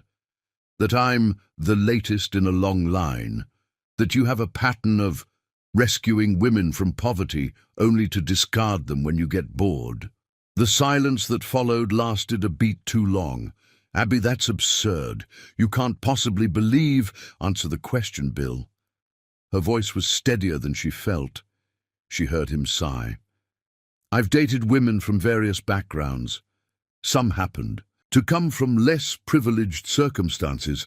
That doesn't make it a pattern or a fetish, as this garbage article implies." The careful phrasing sent warning signals through Abby's mind. "How many?" she pressed. "This isn't a conversation we should have over the phone," Bill deflected. "I'm in the middle of damage control here. The board is concerned about company image. Our stock has already taken a hit. How many women have you rescued before me?" "Bill?" Abby interrupted, anger beginning to replace hurt. "Two." He finally admitted, the word clipped. "But those relationships were nothing like what we have. You're different." "What we shared on the island was private," Abby cut in. "Or so I thought. Who knew about the island, Bill? Who could have tipped off photographers about our trip?" Another pause. "Very few people. My assistant, the pilot, the island staff, and—" "Your ex-girlfriend?" Abby asked, remembering a call he'd taken on the island, his expression darkening afterward. Bill's sharp intake of breath was confirmation enough. "Victoria called while we were there," he admitted reluctantly. "She needed some documents signed for a charity we co-chair. I mentioned we were at the island. She's not behind this, Abby. She wouldn't—" "The Victoria Winters?" Abby interrupted, the pieces falling into place. "The billionaire heiress you dated last year. The woman whose beauty and sophistication had graced countless society pages, who moved through Bill's world with the ease of birthright. It ended months before I met you," Bill assured her. "And it was amicable." Abby laughed bitterly. "Clearly. Not as amicable as you thought?" This is exactly what they want. Bill's voice took on a pleading edge. To drive a wedge between us. Don't let them win, Abby. What we have is real. I meant what I said on the island. I'm falling in love with you. The words that had made her heart soar just days ago now rang hollow against the backdrop of public humiliation. I need time to think, she said, her voice trembling slightly. I'll talk to you tomorrow. She ended the call before he could respond, sinking onto her sofa as the full weight of the situation crashed over her. Her carefully constructed professional reputation, her hard-won dignity, both potentially shattered by a salacious story that reduced her to nothing more than a billionaire's exotic plaything. The day passed in a haze of ignored calls and messages. Abby alternated between rage, humiliation, and crushing doubt. Was she truly special to Bill, or just another in a line of impoverished women he'd elevated temporarily before moving on? Had she unknowingly played into some savior complex, some pattern she'd been too blinded by passion to recognize? Evening found her staring out at the city lights, remembering how she'd once viewed this skyline from her flood-ravaged neighborhood, seeing it as a distant world she'd never be part of. Now she was here. But at what cost? A knock at her door startled her from her dark thoughts. Opening it revealed Victoria Winters herself, stunning in an impeccably tailored suit, her blonde hair cascading in perfect waves, her expression composed but with a subtle undercurrent of satisfaction. "Miss Gomez," she said with a smile that didn't reach her eyes, "I think it's time we had a chat." Abby's first instinct was to slam the door in the woman's face, but curiosity won out. She stepped aside, allowing Victoria to enter the apartment with graceful confidence. "Lovely place," Victoria observed, her gaze taking in the surroundings. "Though smaller than the apartment he gave Jennifer, you must not have made as strong an impression." The casual cruelty of the remark stung precisely as intended. "What do you want?" Abby asked, refusing to show weakness. Victoria extracted a memory stick from her designer handbag, holding it between manicured fingers. "To save you from the inevitable heartbreak. Bill has a pattern, darling, one I discovered too late. And I'm supposed to believe you're here out of the goodness of your heart." Abby crossed her arms, skepticism evident in her stance. Victoria laughed softly. "Hardly. Let's say I have a vested interest in seeing Bill's rehabilitation. He's not a bad man, just damaged in ways that make him toxic to women who actually care for him." She placed the memory stick on the coffee table. Emails, bank transfers, apartment leases, all documenting Bill's previous projects. Jennifer from the Bronx 3 years ago. Sophia from the South Side before her, both given jobs, apartments, a taste of his world, before he grew bored and discarded them. Her perfect features arranged themselves into a sympathetic mask. The apartments always stay in his name, by the way, easy to evict when things end. Abby's stomach clenched as she stared at the small device containing what might be confirmation of her worst fears. "Why should I believe anything from you?" "You shouldn't," Victoria agreed smoothly. "You should verify everything yourself. Ask Bill directly about Jennifer and Sophia. Watch his reaction closely." She moved toward the door, mission apparently accomplished. "Oh, and you might want to check your bank account. Bill always opens one for his projects. Initial deposit is usually $50,000. His way of making sure you stay financially dependent while creating the illusion of generosity." With that parting shot she left, the expensive scent of her perfume lingering in the air like poison. Abby's hands trembled as she reached for her laptop. A quick search confirmed Victoria's claims about the previous women. Jennifer Santos, once a receptionist at Brown Enterprises, now working for a competitor in another city. Sophia Reyes, formerly from Chicago's impoverished South Side, now running a small non-profit funded primarily by an anonymous donor. Both had followed trajectories disturbingly similar to Abby's own, rescued during personal crises, given jobs and apartments, paraded briefly through Bill's world before disappearing from it. And when she logged into her banking app, there it was, an account she hadn't opened with a balance of exactly $50,000. The first deposit had been made the day after the flood, the day after she'd met Bill. Bile rose in Abby's throat. Had everything, from their chance meeting during the storm to their passionate declarations on the island, been part of some script he'd followed before? Was she just the latest iteration of a pattern rooted in his abandoned child psychology, a woman he saved to heal his own emotional wounds? When her phone rang again with Bill's name on the screen, Abby finally answered, her voice cold with hurt and anger. "We need to talk," she said before he could speak. "About Jennifer Santos and Sophia Reyes, about the bank account you opened for me without my knowledge, about why Victoria Winters just left my apartment with quite an interesting story to tell." Bill's sharp intake of breath was followed by a string of curses. "Victoria was there? Abby, whatever she told you, is it true?" Abby cut him off, her voice breaking. "Am I just following a pattern you've established with other women from backgrounds like mine? Was any of it real?" "All of it was real," Bill insisted, emotion edging into his voice. "Victoria is manipulating you, manipulating the situation. Yes, I dated Jennifer and Sophia. Yes, there are superficial similarities in how we met. But what I feel for you is completely different." "And the bank account," Abby pressed, tears finally spilling down her cheeks. A pause. "A contingency. In case things didn't work out between us, I wanted to ensure you'd be okay financially. It was meant as protection, not a payment." The explanation, however reasonable on the surface, felt hollow against the mounting evidence of a pattern. "I need to know something," Abby said, fighting to keep her voice steady. "And I need you to be completely honest. Did you arrange our meeting during the storm?" "What?" Bill sounded genuinely shocked. "How could I possibly? Your car conveniently breaking down in my neighborhood during a flood, coming to my rescue like some knight in shining armor. Was it orchestrated, Bill? Did you target me specifically?" "That's insane!" Bill's voice hardened with frustration. "You can't possibly believe I somehow engineered a natural disaster to meet you. This is exactly what Victoria wants, to plant these seeds of doubt, to make you question everything we've shared."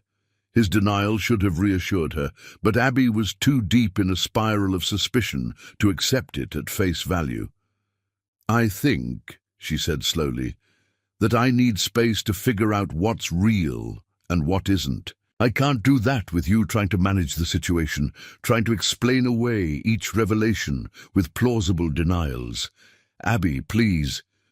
The raw emotion in Bill's voice nearly broke her resolve. "Let me come over. Let me explain in person. There are contexts, nuances that Victoria has deliberately excluded." "Not tonight," Abby said firmly. "I need time to think clearly without your influence." The silence that followed was heavy with unspoken words. When Bill finally spoke, his voice had regained its usual controlled quality, though Abby could hear the strain beneath it. "Take whatever time you need, but remember this, what we shared on that island wasn't fabricated. What I feel for you isn't part of some pattern or psychological damage. It's real, Abby, the most real thing I've ever felt." After they disconnected, Abby sat in the gathering darkness, Victoria's memory stick sitting like a malevolent talisman on her coffee table. Part of her wanted to destroy it without looking, to choose blind faith in the man who'd shown her passion and tenderness beyond anything she'd experienced. But the pragmatic part of her, the part forged in the hardships of the slums, knew that willful ignorance was a luxury she couldn't afford. With trembling fingers, she inserted the memory stick into her laptop and began reading through its contents. Hours later, as dawn broke over the city, Abby packed a small bag with essentials. The evidence wasn't conclusive. Some documents supported Victoria's claims, while others suggested more complex situations with different contexts than Victoria had implied. But one thing was clear. She couldn't think objectively while living in an apartment Bill provided, working at a job he'd given her, surrounded by the trappings of a life that might be built on shifting sand. She needed to return to solid ground, to the community that had shaped her, to find clarity away from Bill's magnetic presence and Victoria's poisonous insinuations. As she stepped out of the luxury building for what might be the last time, Abby felt both heartbroken and strangely liberated. She had given Bill her innocence, her trust, her emerging love. Now she needed to reclaim her independence, her judgment, her self-respect. A taxi took her back to her old neighborhood, still rebuilding from the flood's devastation. The contrast between the gleaming tower she'd left and the struggling community she returned to couldn't have been starker. Yet as neighbors recognized her, offering warmth and solidarity despite the gossip now swirling about her, Abby felt a certainty she'd been missing. Whatever happened with Bill, whatever truths she ultimately uncovered, she wouldn't lose herself in the process. The girl from the slums had become a woman capable of standing on her own, and no billionaire, no matter how captivating, could take that transformation away from her. Chapter 8. Hollow Victory. 2 weeks had passed since Abby left Bill's world. Behind, 2 weeks of rebuilding, not just the flood-damaged homes around her, but her own fractured sense of self. She'd taken residence in her cousin's spare room, a far cry from the luxury apartment she'd abandoned, but it felt honest in a way that glossy sanctuary never had. The community had rallied around her despite the gossip. Many remembered Abby from before, the determined girl who'd fought her way to a college degree despite poverty's constraints, who'd returned even after success to help those left behind. They cared little for tabloid speculation about her relationship with a billionaire. Abby threw herself into volunteer work, coordinating the ongoing flood recovery efforts. Without a formal job, she had time to focus on what really mattered, helping families return to habitable homes, ensuring relief funds reached those most in need, advocating with local officials for better infrastructure in historically neglected neighborhoods. Meanwhile, Brown Enterprises continued operating without her, the community outreach programs she'd designed now managed by someone else. Abby had resigned via email 3 days after returning to the neighborhood, a coldly professional message that belied the emotional turmoil behind it. Bill had respected her wish for space, making no attempt to contact her beyond a single formal acknowledgement of her resignation that felt more like his assistant's work than his own.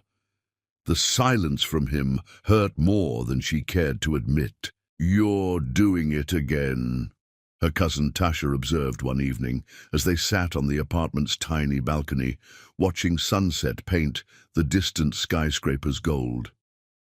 Staring at his tower, Abby blinked, realizing she had indeed been fixated on the gleaming spire of Brown Enterprises headquarters visible on the horizon. "Force of habit," she muttered, shifting her gaze. "Girl, you need to either go talk to the man or stop mooning over him," Tasha said with characteristic bluntness.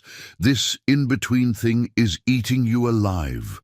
"I'm not mooning," Abby protested, weakly, though the ache in her chest suggested otherwise. "Right, and I'm the Queen of England." Tasha handed her a newspaper, folded to reveal a business section article. "Saw this today." The headline made Abby's throat tighten. Brown Enterprises CEO announces $50 million investment in flood zone revitalization. The accompanying photo showed Bill at a press conference, his expression serious and professional. But Abby, who had learned to read the subtle nuances of his face during their intimate weeks together, could see the shadows under his eyes, the strain in his jaw. "He's doing exactly what we planned," she said softly, skimming the article. The initiative was virtually identical to proposals she'd developed during her brief tenure at Brown Enterprises. Low-income housing built to withstand future flooding, local hiring requirements, community ownership structures that prevented gentrification. Seems to me like he's sending a message, Tasha observed, one that's got nothing to do with business and everything to do with you. Abby folded the newspaper, her heart conflicted. Was this Bill's way of reaching out, of showing he valued her ideas even in her absence? Or was it simply good business, a PR move to counter the scandal still simmering in the gossip columns? It doesn't change anything, she said finally. The questions I had are still unanswered. But later that night, alone in the small bedroom that felt increasingly confining, Abby allowed herself to remember their time on the island, the vulnerability in Bill's eyes as he'd confessed his feelings, the gentle way he'd held her as though she was something precious. Had it all been performance, a pattern repeated with other women? Or had there been truth in those moments that transcended whatever damage had shaped him? Across the city, in his penthouse office, Bill Brown stared at financial projections without. Seeing them, the numbers blurred before his eyes, replaced by memories of Abby, her smile in the morning light, her passion when they made love, her fierce intelligence when discussing community development. "Sir?" His assistant's voice broke through his reverie. "The board is waiting in the conference room." Bill nodded, straightening his tie as he rose. Another day of pretending to care about profit margins and market share when all that truly mattered had walked out of his life 2 weeks ago. He'd respected her request for space, though every instinct had screamed to follow her, to make her listen, to prove Victoria's manipulations for what they were. The $50 million investment in flood zone revitalization had been his compromise, a way to honor Abby's vision while giving her the distance she needed. He'd hoped she might reach out after the announcement, but her continued silence spoke volumes.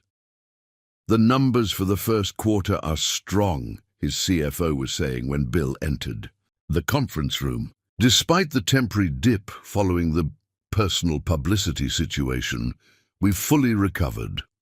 Bill nodded mechanically, taking his seat at the head of the table. The personal publicity situation. Such a sanitized way to describe the devastation of having his private life exposed, his relationship with Abby reduced to tawdry speculation. "And the community investment?" he asked, interrupting a presentation on Asian market expansion. "How are we progressing with implementation?"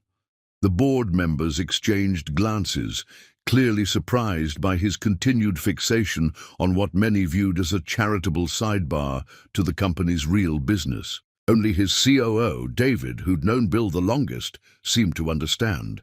"We've secured the necessary permits," David reported. "Local hiring has begun for the initial phase. The community response has been overwhelmingly positive."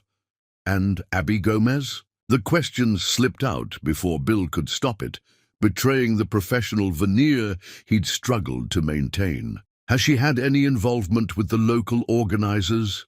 An uncomfortable silence fell over the room. Finally, David spoke, his voice gentle with understanding.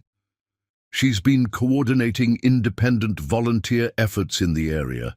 Our team has reached out, but she's declined official involvement with Brown Enterprises projects." The news shouldn't have surprised Bill, yet it felt like a physical blow. Abby was so committed to her community that she'd work alongside his company's initiative, but refused direct connection to him or his organization. The depth of her distrust cut deeper than he'd anticipated. "Sir," his assistant interrupted, appearing at the door with uncharacteristic urgency. "There's a situation requiring your immediate attention." Grateful for the excuse to escape the boardroom's suddenly stifling atmosphere, Bill followed her into the hallway. "What is it?" "Victoria Winters has just given an exclusive interview to City magazine," his assistant said, handing him a tablet displaying an advance copy of the article set to publish the following day. "Our PR team thought you should see it immediately." The headline alone made Bill's blood run cold. The real Bill Brown, an insider's account. Scanning the piece, his fury mounted with each paragraph. Victoria had painted herself as the concerned ex who'd tried to save Abby from his pattern of manipulation. She described in calculated detail how he supposedly targeted vulnerable women from impoverished backgrounds, collecting them as part of some psychological compulsion stemming from his abandoned child status. Most damning were the quotes supposedly from Jennifer and Sophia, his previous girlfriends, describing how they'd been discarded once he tired of his savior role. The fact that both women had signed NDAs as part of their separation agreements, standard for anyone leaving his employment, made direct refutation difficult. "Get legal on this now," Bill ordered, his voice deadly calm despite the rage boiling inside him. "And find Jennifer and Sophia. I want to know if they actually said any of this or if Victoria fabricated their quotes." As his team scrambled to contain this fresh attack, Bill retreated to his private office, pouring himself a rare midday drink. The irony wasn't lost on him. His empire had never been stronger, the billions in his accounts never higher, yet he'd never felt more hollow. Success meant nothing without Abby. The realization struck him with the force of absolute truth. All, the wealth, the power, the achievements he'd pursued with single-minded determination since clawing his way out of the foster system, none of it filled the emptiness her absence had created. Draining his glass, Bill made a decision. He wouldn't fight Victoria's character assassination through lawyers and press releases. He would fight it through actions, by being the man Abby had believed him to be before doubt poisoned what they'd built. In her cousin's apartment, Abby was just returning from a day coordinating volunteer builders when Tasha thrust a tablet into her hands. "You need to see this, now." The interview with Victoria made Abby's stomach churn. The calculated way the woman portrayed herself as Abby's protector while systematically destroying Bill's reputation was breathtaking in its manipulation. Yet beneath the obvious malice, certain details rang true enough to reignite Abby's doubts. "Do you believe her?" Tasha asked after Abby finished reading. "I don't know what to believe anymore," Abby admitted. "Some of it aligns with what I already knew. Some feels exaggerated or twisted." Her phone rang before Tasha could respond. The number was unfamiliar, but Abby answered, desperate for distraction from the turmoil in her mind. "Is this Abby Gomez?" A woman's voice asked. "Yes, who's this?" "Jennifer Santos." The name hit Abby like a physical blow. "Bill's ex. I think we need to talk." Hours later, seated in a quiet corner of a nondescript cafe, Abby studied the woman across from her. Jennifer Santos was beautiful in an understated way, her intelligence evident in her direct gaze. "I never spoke to Victoria or that magazine," Jennifer said without preamble. "Those quotes are fabricated. I signed an NDA when I left Brown Enterprises, but I'm risking it because what she's doing is wrong." Abby's heart raced with conflicting emotions. "Why should I believe you?" Jennifer smiled sadly. "Because unlike Victoria, I have nothing to gain. Here, Bill and I ended 3 years ago. I've moved on, happily married now." She flashed a wedding ring. "But I won't sit by while Victoria destroys him with lies." "So none of it's true?" Abby asked, needing clarity. "The pattern she described?" Jennifer sighed, her expression thoughtful. "Bill has issues. What abandoned child wouldn't? Yes, he met me during a crisis in my life. Yes, he helped me financially, gave me a job, an apartment. But it wasn't some calculated grooming scenario Victoria describes." She paused, choosing her words carefully. "We dated for 8 months. It ended because we wanted different things, not because he discarded me once the novelty wore off. He was generous in the breakup, helped me find a new job, let me stay in the apartment until I found my own place." "And Sophia?" Abby pressed, needing the full picture. Similar story from what I understand. Bill is attracted to strength in adversity. He recognizes it because it's what saved him. Jennifer leaned forward earnestly. Look, he's not perfect. He has control issues, trust problems, but he's not the predator Victoria depicts. Why is she doing this? Abby asked, the question that had plagued her for weeks. Jennifer's expression hardened. Because Bill was serious about you in a way he never was with her. Victoria wanted marriage, social standing, the perfect power couple. Bill wanted something real. The words settled over Abby like gentle rain, washing away layers of doubt. How do you know how he felt about me? Because he called me, Jennifer admitted, after you left, asked if I'd talk to you, tell you the truth about our relationship. He's never done that before, Abby, never cared enough about what an ex thought. To make that call, as she left the cafe, Abby felt clarity beginning to replace confusion. Jennifer's account aligned with the man she'd come to know, flawed, complicated, shaped by abandonment, but fundamentally decent. The bank account, the apartment, perhaps they had been genuine attempts at protection rather than creating dependence, filtered through his damaged understanding of relationships. But before she could process this new perspective, her phone buzzed with an urgent message from Tasha. Get back here now. Bill Brown just showed up at the volunteer site. He's putting on a hard hat and helping rebuild houses. Across town, Bill Brown, billionaire CEO of a global enterprise, was learning to hang drywall under the skeptical supervision of a veteran contractor. He'd arrived at the volunteer site without fanfare, dressed in jeans and a simple button-down, asking how he could help. The initial shock and wariness from the community volunteers had slowly given way to cautious acceptance as Bill worked alongside them, taking direction without ego, his expensive hands quickly blistering from unaccustomed labor.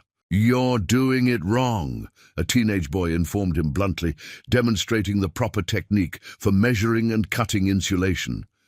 Like this, see? Bill nodded, accepting the correction with a humility that would have shocked his board members. Thanks. I'm still learning.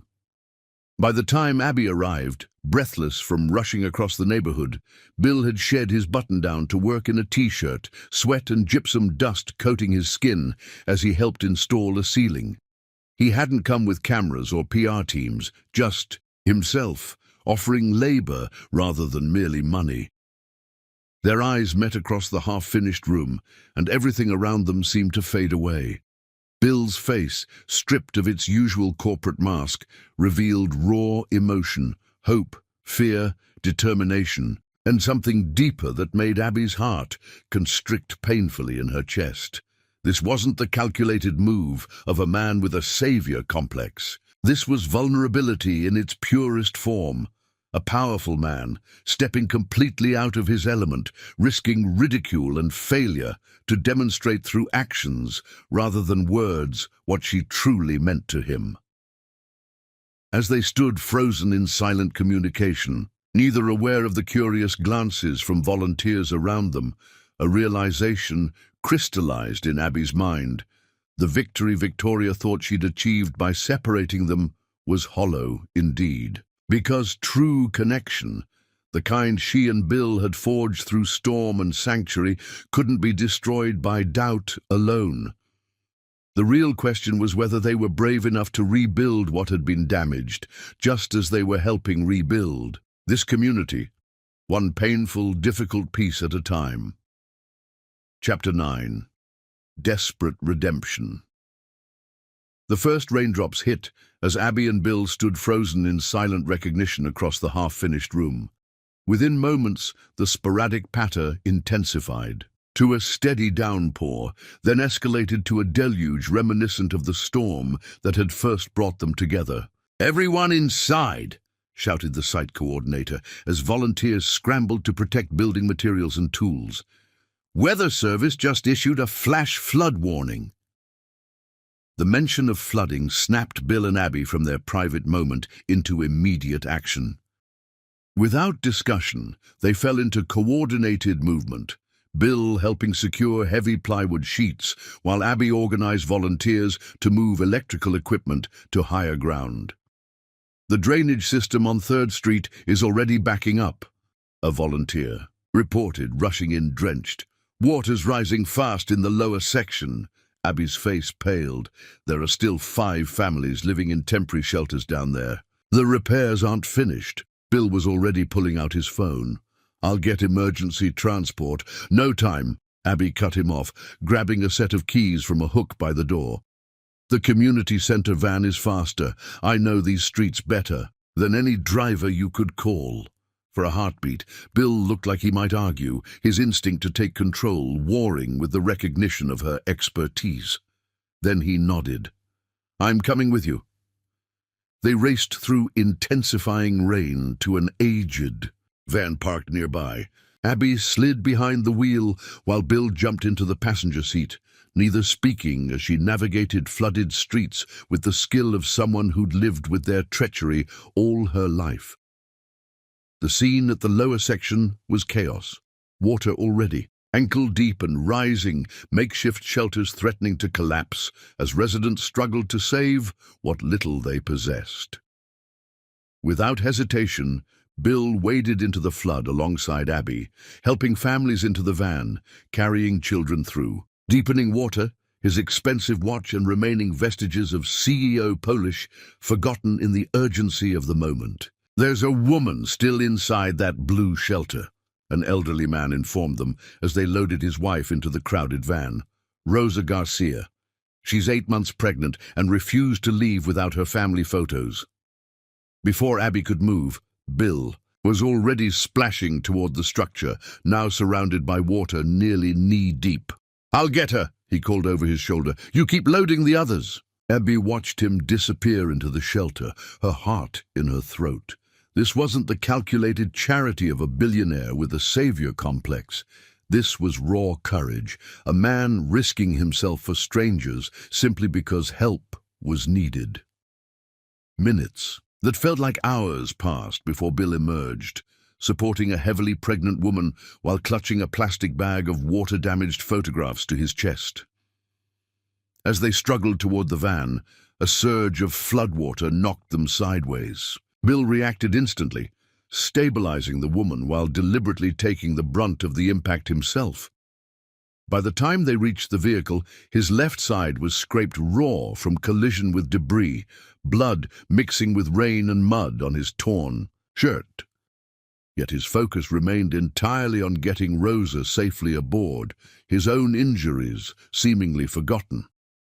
With the van filled beyond capacity, Abby navigated carefully back to higher ground, the community center their destination. In the passenger seat, Bill made calls, his commanding tone organizing emergency shelters, food, medical care, and supplies without waiting for government bureaucracy to catch up.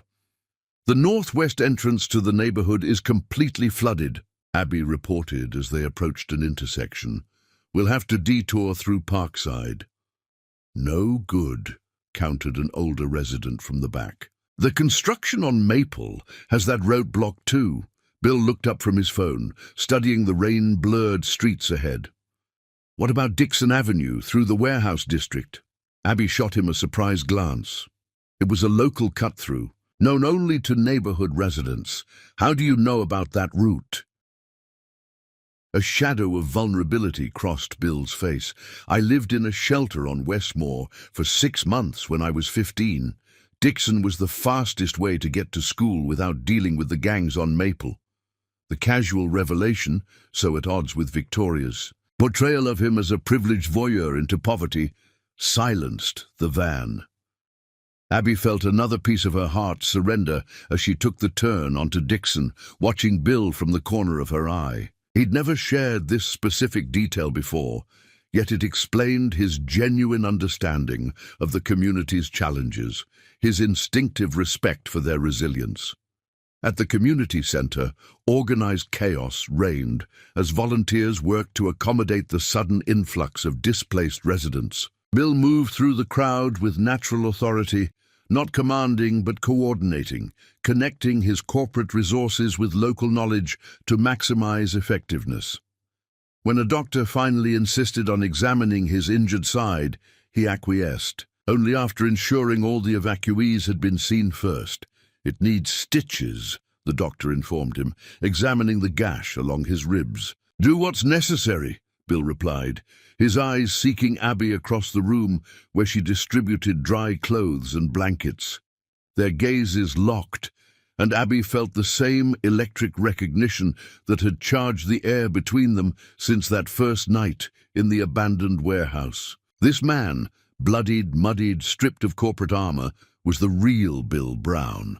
Not the cliché Victoria had painted, not the billionaire CEO of magazine covers, but a survivor who understood what it meant to fight your way forward against overwhelming odds. As the storm intensified outside, transforming streets into rivers and bringing back nightmarish memories of the flood that had first connected them, Abby moved purposefully across the room to where Bill sat, wincing slightly. As the doctor cleaned his wound, "Why did you really come today?" she asked softly, needing to hear the truth directly from him. Bill looked up, his blue eyes clear and direct despite the pain. "Because I missed you," he said simply. "Because my life doesn't make sense without you in it. Because I needed you to see me. Not what Victoria said about me, not what the tabloids printed, but me." The raw honesty in his voice struck deeper than any practiced declaration could have. In that moment, surrounded by crisis, yet somehow cocooned in a bubble of private truth, Abby recognized the decision before her, to trust or not to trust, to risk heartbreak for the chance at something extraordinary. "I spoke with Jennifer," she said quietly.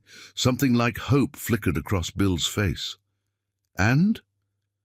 "She said you called her, asked her to tell me the truth." Abby's eyes never left his. "You've never done that before, according to her." "Never cared enough about what an ex thought to make that call." Bill nodded, vulnerability evident in the gesture. "Because I've never felt about anyone the way I feel about you. Whatever mistakes I've made, and God knows I've made them, what we shared on that island wasn't one of them. What I said to you there was the truth, Abby." Before she could respond, a crash of thunder shook the building, the lights flickering ominously before stabilizing. "The backup generator won't last long in this weather," warned the site coordinator, approaching them with evident concern. "If the main power goes, we lose the pumps keeping water out of the East Wing. We've got elderly and children sheltering there." The personal moment fractured as reality reasserted itself. Bill straightened, his expression shifting to focused determination despite his injury. "What do you need?" "Industrial pumps, the kind used in major construction." The coordinator's tone suggested he knew the request was nearly impossible given the emergency conditions. "I have them," Bill replied, without hesitation. 3 buildings under development across the city, all with industrial pumping systems. "I'll have them here within the hour." "Roads are flooding," Abby pointed out. "How will you transport them?" Bill was already dialing his phone. "Helicopters. 2 of our buildings have helipads. We'll airlift what's needed." As he strode away to coordinate the effort, Abby felt a swell of emotion that transcended the lingering doubts Victoria had planted. This was the man she'd fallen for, decisive in crisis, generous without hesitation, using his power not for self-aggrandizement, but because he could help when others couldn't. The next hours passed in a blur of emergency coordination. Bill's helicopters arrived as promised, delivering not just pumps, but additional supplies, equipment, and personnel. Working together, Abby and Bill moved through the community center with synchronized purpose, their previous connection resurfacing in the way they anticipated each other's needs without discussion.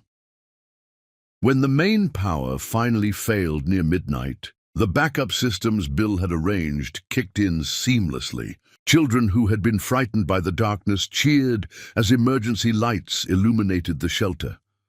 An elderly woman grasped Bill's hand as he checked on her comfort, her weathered fingers gentle against his calloused palm. "You're not what I expected," she told him with the blunt honesty of age, "from what they say in the papers." Bill's smile held a touch of sadness. Most of us aren't, if people look beyond the headlines. Later, as the storm began to abate in the early morning hours, Abby found Bill standing alone by a window, watching the slow recession of floodwaters. Exhaustion lined his face, his injured side clearly paining him, despite the doctor's care. Yet something in his stance spoke of peace amid chaos. "Your helicopter crew is standing by to evacuate anyone needing medical care once daylight comes," she said, coming to stand beside him. "The coordinator says your pumps probably saved the East Wing." Bill nodded, his eyes still on the gradually emerging landscape outside. "This neighborhood deserves better infrastructure. The city has neglected it for decades. Hence your $50 million investment," Abby observed, "the one that followed my exact proposals." He turned to face her then, no defense or pretense in his expression. "Your ideas were brilliant. Just because you left didn't mean they shouldn't be implemented." A pause, weighted with unspoken emotion. "I hoped you might see it as evidence that I valued your mind, your vision, not just my body," Abby finished when he faltered. "Not just the novelty of the slum girl?" Pain flashed across his features. "You were never that to me, Abby. Never a novelty, never a project or pattern. You were, the woman who changed everything." The raw honesty in his voice resonated with her own truth. Through all the doubts and confusion Victoria had sown, one reality had remained constant. No one had ever made Abby feel the way Bill did, seen, respected, desired, not despite her background, but with full acknowledgement of how it had shaped her strength. "When I left," she said softly, "I needed to know I could stand on my own. That I hadn't become dependent on what you provided, the apartment, the job, the lifestyle." "And now?" Bill asked, the question fragile with hope. Abby took a deliberate step toward him, close enough to feel the warmth radiating from his body. "Now I know I can survive without you. I just don't want to." The simple declaration hung between them, profound in its implications. Bill's hand came up to cup her cheek, his touch achingly gentle after hours of crisis management and physical labor. "Victoria manipulated both of us," he said, his voice low and intense. "She used truths twisted into lies, exploited your natural fears and my past mistakes. But she was right about one thing. I am damaged by my childhood, by abandonment and years in the system." His honesty disarmed her final defenses. "We're all damaged in some way," Abby replied, her own hand coming up to cover his. "The question is whether we let it define us."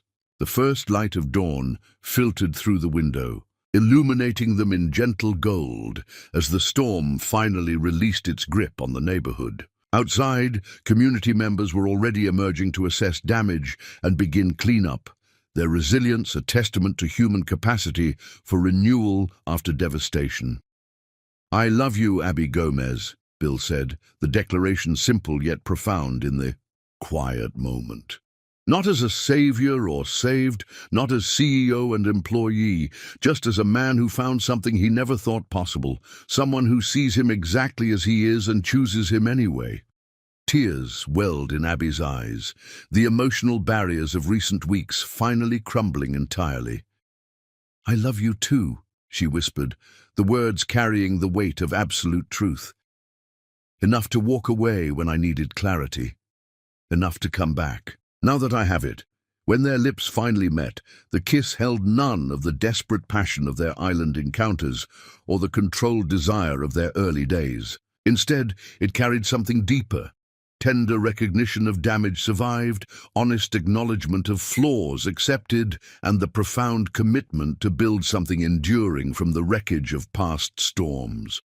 Outside, the community they both cared for in different ways began the process of rebuilding, just as they would rebuild trust between them, one careful, intentional step at a time. What neither could know, as dawn broke over the neighborhood where their journey had begun, was that the greatest test of their renewed commitment still awaited. Victoria's vindictive campaign had planted seeds that would soon bear poisonous fruit, threatening not just their relationship, but Bill's entire empire and Abby's hard-won reputation. The storm might have passed, but the true deluge was yet to come. Chapter 10. Claimed Forever. 1 month after the second devastating flood, Abby stood on the balcony of Bill's penthouse, watching the sun set over a city that seemed reborn. Below, the impoverished neighborhoods were transforming, not through gentrification that would displace residents, but through thoughtful development that preserved community while improving infrastructure. The media storm that had followed Victoria's vicious campaign had finally subsided. Her credibility had collapsed when Jennifer and Sophia both came forward, breaking their NDAs to defend Bill and expose Victoria's manipulations. The tabloids had quickly pivoted to portray Bill and Abby as a modern fairy tale, the abandoned orphan who built an empire, finding love with the determined woman who never forgot her roots. Reality, as always, was more complex and infinitely more precious than any simplistic narrative. "Penny for your thoughts," Bill's voice came from behind her, his arms encircling her waist as he pressed a kiss to the sensitive spot below her ear. Abby leaned back against his solid warmth, savoring the security of his embrace. "Just thinking about how much has changed. The neighborhood. Us. Regrets?" he asked, the question containing none of the insecurity it might have held weeks ago. She turned in his arms, reaching up to trace the strong line of his jaw. "Only that I let Victoria make me doubt what I knew in my heart."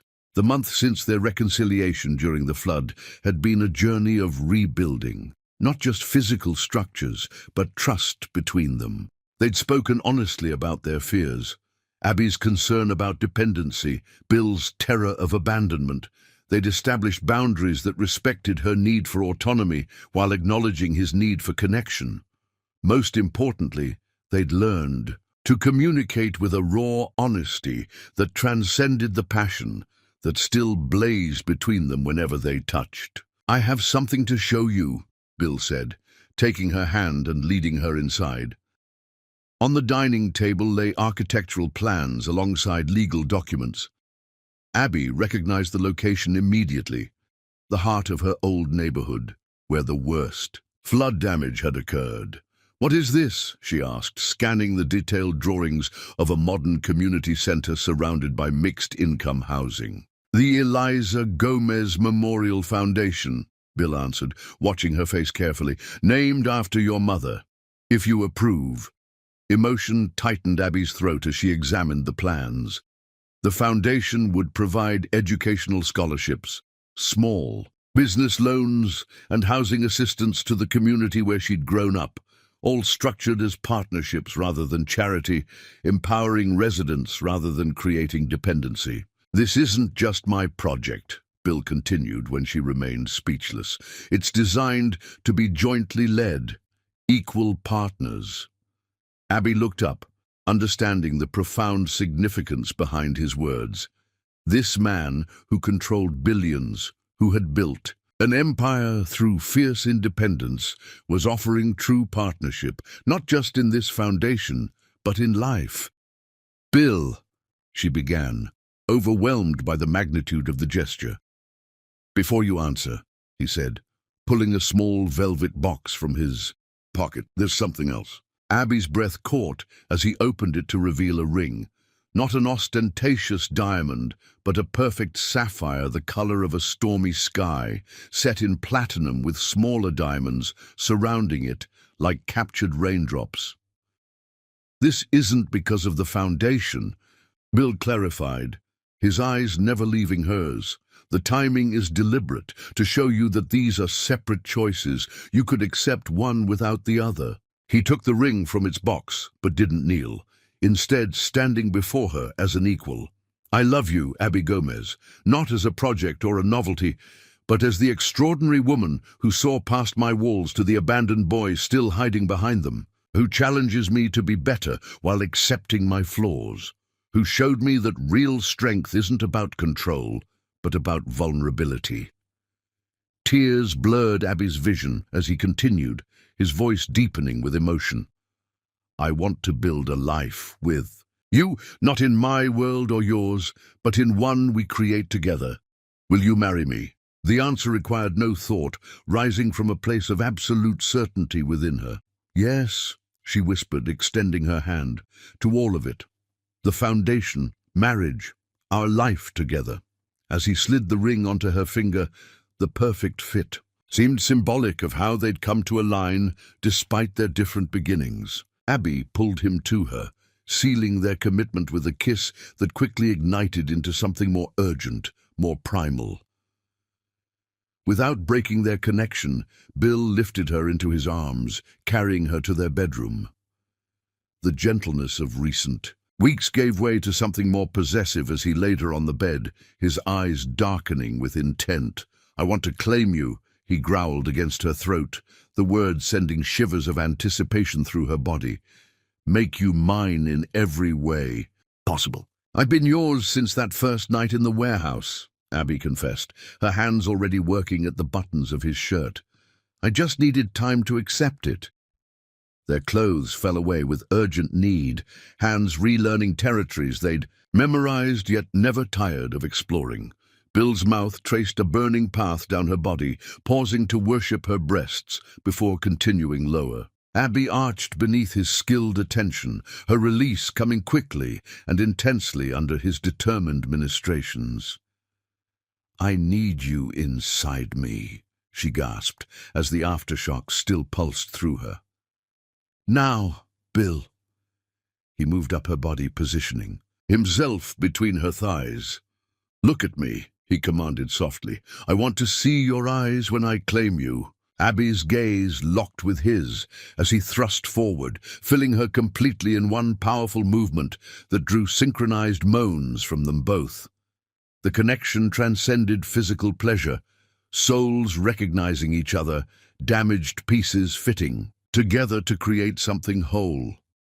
Mine, Bill whispered as he began to move within her. Forever mine. Yours, Abby agreed, her body rising to meet each thrust, as you are mine. Their lovemaking built like a gathering storm, intensity mounting, with each synchronized movement. When release finally claimed them, it crashed through their joined bodies with devastating power, tearing cries from their throats as pleasure bordered on the transcendent. Afterward, they lay tangled together, the connection between them palpable. Even as their heartbeats gradually slowed, Bill's fingers traced lazy patterns on her skin, his expression one of profound contentment. When do you want to get married? He asked, pressing a kiss to her shoulder. Abby smiled, thinking of the neighborhood. Still rebuilding, the foundation just taking shape. After the community center is completed, I want to celebrate there, with both our worlds coming together. Bill nodded, understanding the symbolism of her choice. Perfect. Though legally, I'll make you my wife tomorrow if you'll let me. The casual mention of legal marriage caused Abby to prop herself up on one elbow, studying his face. Why the rush? Something vulnerable flickered in Bill's eyes. Because I've spent my life belonging to no one, having no one belong to me. I want that certainty, that claim. The admission, raw in its need, touched Abby deeply.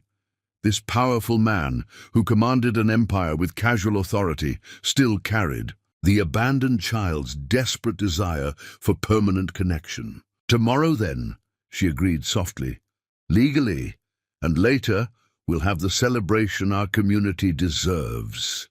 Joy transformed his features, making him look younger, unburdened. He pulled her back into his arms, his kiss a promise more binding than any legal document could provide. 6 months later, as sunset painted the sky in shades of gold, Abby stood in a simple white gown beside the newly completed Eliza Gomez Memorial Center. Before her, Bill waited beneath an arch of tropical flowers, his eyes never leaving hers as she walked toward him along a path lined with residents from her old neighborhood, mingled with colleagues from his corporate world. Their legal marriage had remained a private matter, a quiet ceremony at City Hall, followed by an intense weekend, secluded in his, now their, penthouse. This public celebration was different, a statement about the worlds they were bridging, the communities they were uniting. The contrast between their first meeting during a violent storm and this perfect, calm evening seemed a fitting metaphor for their journey. From chaos to clarity, from mistrust to absolute faith, from two damaged souls to a unified whole greater than its parts.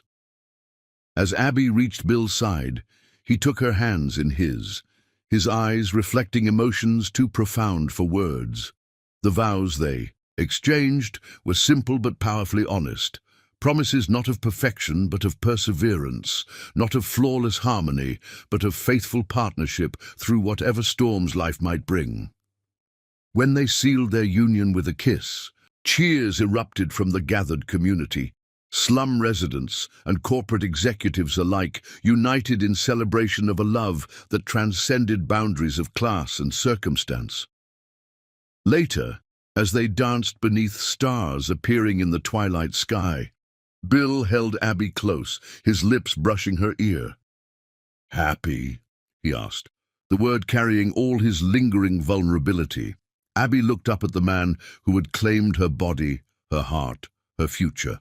The man whose damage complemented her own to create something stronger, more beautiful than either could have achieved alone.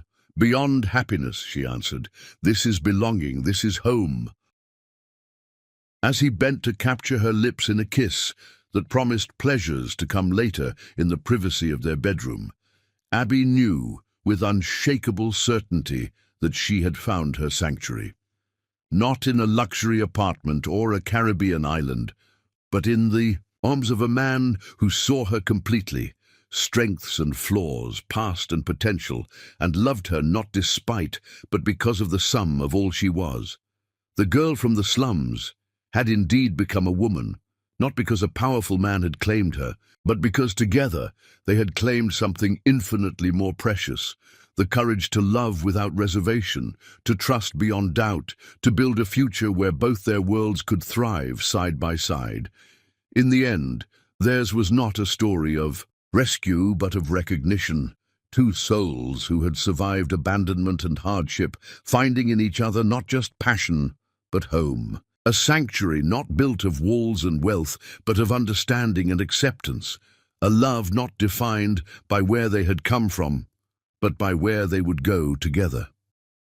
And as night fell fully over the celebration, stars illuminating the path ahead, Bill and Abby slipped away from the crowds, eager to begin the next chapter of their journey, claimed at last by a love powerful enough to weather any storm.